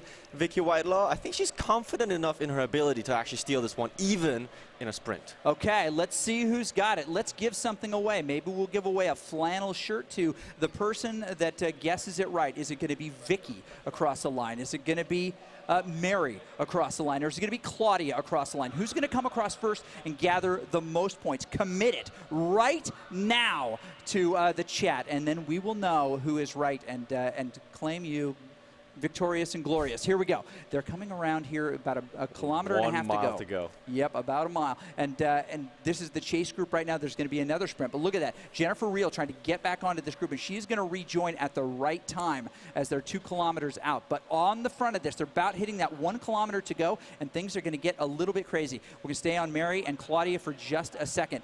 Now, Vicky, very well known for these really long lead outs to a big sprint finish, but only if she can actually escape and break the tie between the other riders, because then they have to do the work exactly the way that she does, if not a little bit more. That's what she did in the league to Yes. Shell Muldoon and Lauren McMurtry. She beat them in the long run. With all respect to those two ladies, I don't think they're quite the strength of Mary Wilkinson and Claudia Baring. That's going to need a bit more firepower to actually get away from these two. Okay, I think, yeah, exactly. Claudia Baring, maybe the savviest of the trio here in just making sure that she stays with who she needs to. She made this cut. Let's not forget that she's in this group because she was savvy enough to notice when it was going to happen. The other riders missed it. And I sold my stock, and I'm sitting here thinking I should have bought more. I know it. You should have bought more. That is exactly right. We'll take a look at your portfolio after this and maybe do some financial planning in the future. Okay, Wilkinson, Baring, and Whitelaw with less than a kilometer to go. So we go to you, Jesper, as folks fill in. Claudia, Vicky, Claudia, Mary. Who do you think it's going to be across this line first? It's going to be Claudia Behring. She's looked the strongest, she's looked the fittest. She's been on Swift for so long now, and she wants this one more than Mary and Vicky, I believe. We're going to see Claudia now. She's in the second wheel, drifting back to the third wheel. They're about to turn right, Chris, onto the red roads. Are you ready for this sprint? I am ready for this sprint. They're going to hit the red tarmac in front of the Palace, and a little bit of a push to the front. Claudia goes. Yes, Whitelaw as well. There she goes, dipping into those orange numbers. That means she's going hard. Claudia tried to stay on her wheel. She's got to close that gap quick. She can't let her get away like that, and she backs it off just a little bit. You know what? She's going to take the Mary train to the front there. She waits for Mary to go around. She drops in her slipstream. Oh, my goodness. Mary Wilkinson delivering everything she's got. She's going to catch her stream there. She's going to come around. Maybe. Can Claudia Behring close that distance? Doesn't look like it. It looks like Mary. There she comes. Oh, my goodness. It's going to be on the line, Chris. Can she do it? Claudia Behring is going to. Oh, my God. Oh, it looks like Mary just barely comes across in front. We'll get the official in just a second, but we'll find out. Unbelievable work. Claudia Behring with a crafty move. Do you notice she missed the wheel? She saw she couldn't get it, but she saw that that Vicky was coming quick. She chose to just take a couple pedal strokes off. We saw her power drop a little bit, and then she caught that wheel to get that slingshot around. Here we go. Second sprint on the line out here. Jennifer Reels leading this one out. Gillig is behind her. Beth York is there. Beth York is the first one to line it up. 8.3, 8.4. But Gillig's got 12. When is Esther going to launch? She's not there quite yet. 13 watts per kilo. At the front, it's still Gillig, Newsom, Beth. It's going to be Gillig with the Maple Leaf. But just on the line, I think Newsom is going to come around and take that sprint. Oh, my goodness. We're going to have to see the replays of both of those to get them right. My goodness. It just kept changing position. Somebody get on the front. You see the aerodynamic advantage of coming around. This is the hardest video game ever, and it's happening right here at CVR World Cup Vancouver. Okay, we're going to take a look at the replay of the leaders real quick, and we're going to get a microphone in the face of one of the leaders. Here we go. Mary Wilkinson is the rider with the yellow wheels, and there comes around right at the very end. We may have to see that. I'm going to ask again, can we see that replay, that exact same replay, one more time? Here, we're backing it up because that's the way we do. Back it up, back it up. Okay, as they come around, they get close to the line here. We'll watch it in forward motion, and we'll pause it. And we'll see who got it. We'll see here in just a second. In fact, the way to find out for sure, let's take a quick peek at the Stage 2 results in our telemetry system. In the bottom right-hand corner, you will see it. Who got this big finish? Well, Claudia Behring has just as many points as Mary Wilkinson, which tells me that she ended up with that big sprint finish at the end. We'll get that final here very shortly. They are really close in the final standings. Vicky Whitelaw, we do know, came in that third position. Then Jennifer Reel sitting overall fourth position. Lucy Collins still really high in the standings here. Not nearly as many points as she would have liked to have gotten there, but we find her in fifth position overall for this race and, of course, for this stage. Good stuff. Now, Esther Meisels with 110 points. She's actually a little bit further down the line, but Lucy Collins holds that spot over her, at least for now. Okay, we're jumping in with Mary Wilkinson right now, and our guy, Jesper, down on the floor. Thank you, Chris. With me right now, I got Mary Wilkinson. Millimeters right there at the end. Talk me through that sprint. I couldn't tell you anything about it. Head down, driving for the line and just trying to keep going. I knew that Claudia was coming really strongly, and it was just a matter of trying to get to that line. Couldn't come soon enough. So when you made that move, the three of you together out there, did you make an agreement? Did you talk to each other at all? Did you look at each other? What happened? There wasn't any conversation between us. I think we all probably knew from experience that a group of three is going to work really well together. If we could keep it going, we'd get a gap on those behind us. So that's how it worked out as well. See, I think I've figured out why your nickname is Scary Mary, because that was scary good. Oh, thank you. You got it. So how are you feeling about tomorrow? Yeah, I'm excited about tomorrow. It's going to be hard. I mean, today was just 2 races. Tomorrow we've got 3 and hills. And hills. UK National Hill Climb Champion. How do you feel about Bucks and Phil? Right, well, it's basically winning first loser, but yeah. Bucks Hill, Fox Hill, how do you feel? Oh, can't wait. Yeah. Really excited for them. Hey, best of luck tomorrow. That was impressive. Back to you, Chris.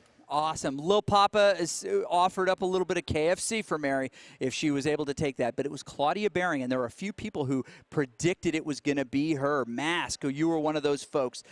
There were actually quite a few others who believed in Claudia. Mask, you were really the one who was leading the charge. So we'll dip into Jesper's closet. We'll find a slightly used flannel, and we'll send it your way.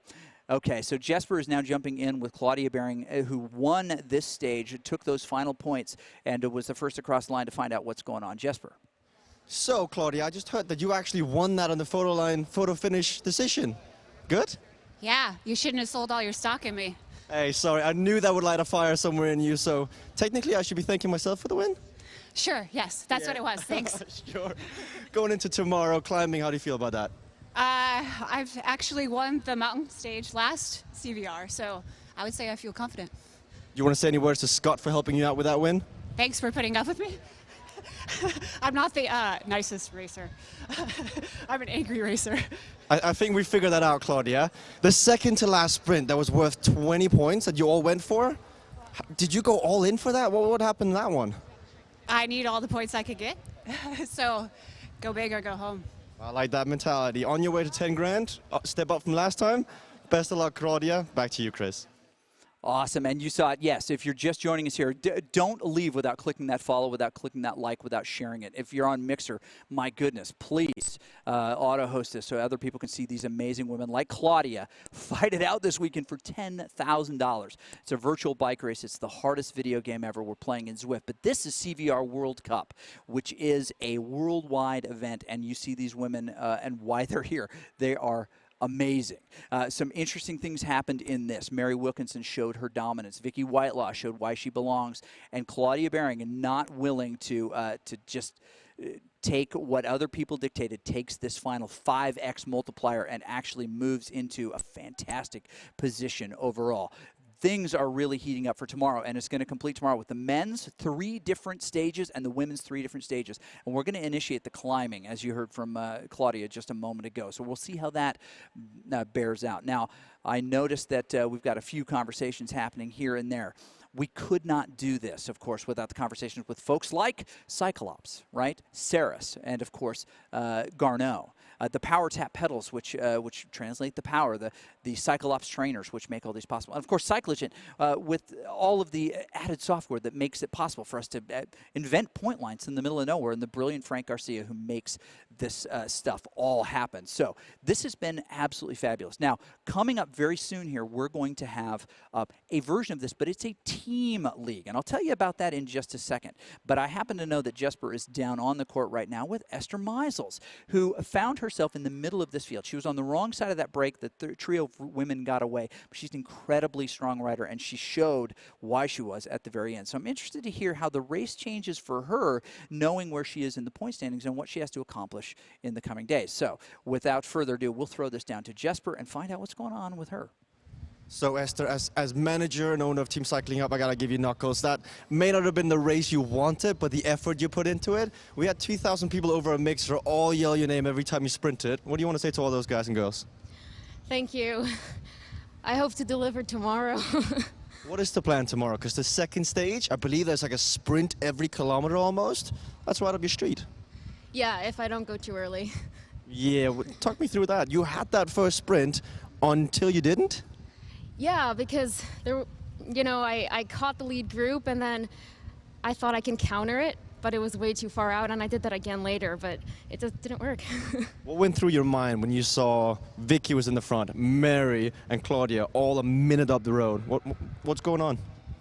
I couldn't close it down because I was going like a kilometer before the sprint, so I was pretty much out. So what you're saying is that a Team Cycling Up needs to work on race strategy, right? Yeah. On that note, back to the commentaries desk. Excellent. Okay. So this, and again, So much great commentary happening out there. Appreciate you Sixes for this being your new favorite channel. Thank you again for all of the hosts that are out there. Please, that is a great way to get the message of these amazing racers, these amazing women to the commentary. Let's do a real quick look here, if we can, for just a second. There's a team league coming up very, very soon. CVR World Cup is putting on a team league, and many of these racers are going to be part of that team league. The team changes everything. This is one of the teams that's interested in participating. You tell us what you think. Do they belong in the league or not? We'll take a quick look at that video.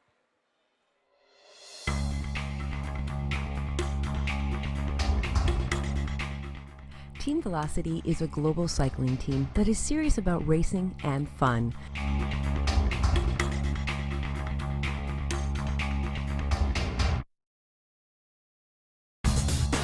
Though only founded in January of this year, the Vixen Pack has grown to 40 members in just 6 months, representing 10 countries, including the UK, the Netherlands, New Zealand, Austria, France, and the US.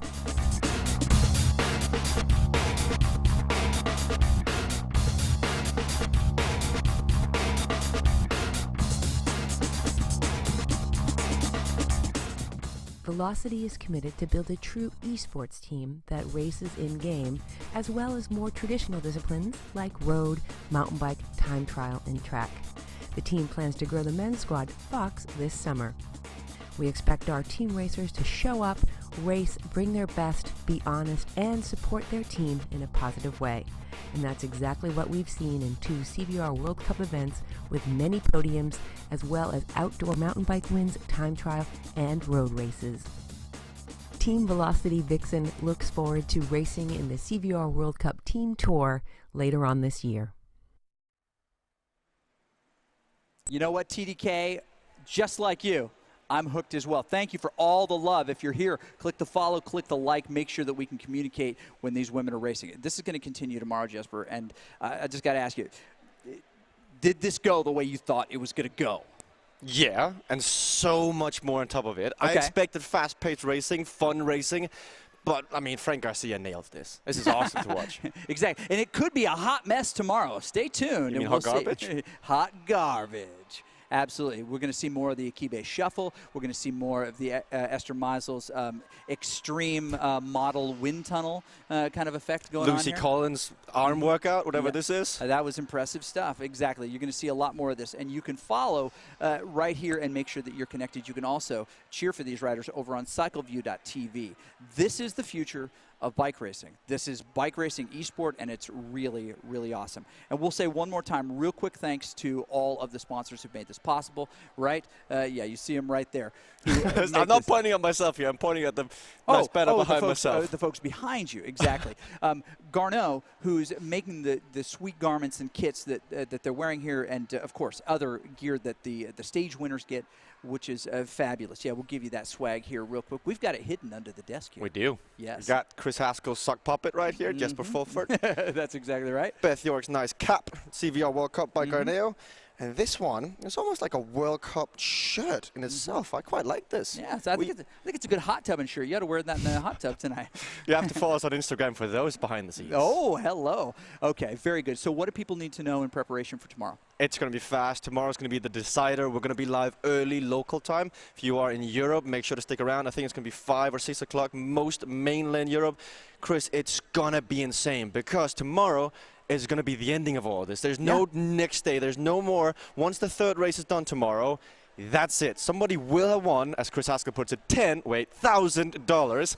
That's going to be worth tuning in for. It is going to be worth tuning in for. So we'll thank you very much for joining us here. We will see you here tomorrow. Thanks to the crew, for everyone, to Ron, to Kathy, to everyone who makes this all possible. We appreciate you, and we'll see you tomorrow. Knuckles. Knuckles. We're on a journey and we're going by bike. Bicycles set people free. It starts as kids when bikes set us free to explore the edges of our neighborhood. It continues into adulthood when weekend rides set our minds free from work and worry. It's the reason why still today bikes are at the heart of everything we do. Through our products, we propel bike lovers forward, be it in pursuit of personal enjoyment or peak performance.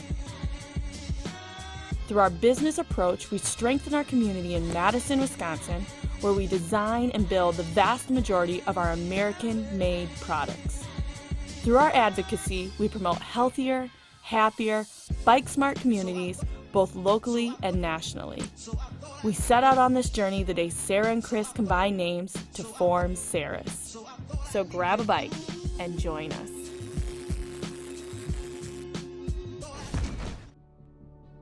What is it about riding a bike that is so liberating? What unites us all is the craving for that special feeling. This is what inspired the developers at Garneau to create the innovative, award-winning X-Comfort technology, optimizing comfort to maximize performance and, most of all, the good feelings that make us so passionate about riding. The brand new X-Comfort Zone incorporates an elasticized zone that expands up to 5 millimeters to accommodate B through D+ foot widths. We all pedal in the same way. As you push down, your toes naturally splay. And the dynamic changes that happen inside your shoe as your feet contract and expand under pressure as you ride. The pressure and friction created as the outside of your foot expands over and over against your shoe can create serious and painful hot spots and irritations. The longer you ride, the worse it can become. This makes for a level of never-before experienced comfort in the highest performing cycling footwear. Every cyclist rides for that special feeling that cycling brings to us. Each one of us has our own version of what it means to enjoy the ride. We just help make it possible.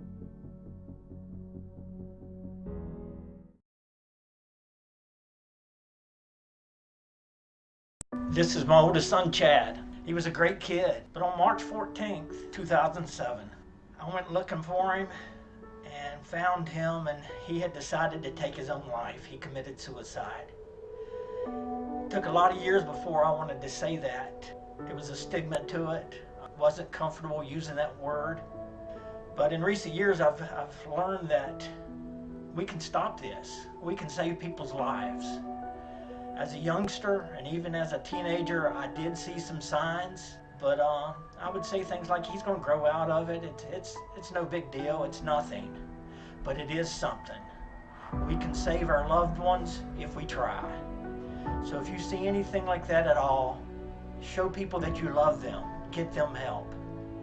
Depression is complex. Don't think about it as having a single cause, but that it just is. This perspective alone can give you better ways to attack it. Realize that while you may see high-profile people in the news committing suicide, that seeking support is a better way to deal with depression and stress. Don't convince yourself that it's no big deal or that it will pass. Don't worry about what other people might think. Helping people who may be struggling, even if uncomfortable, is far better than regretting forever. Do something now. For more information on how to help someone or how to get help yourself, Google for depression resources in your area.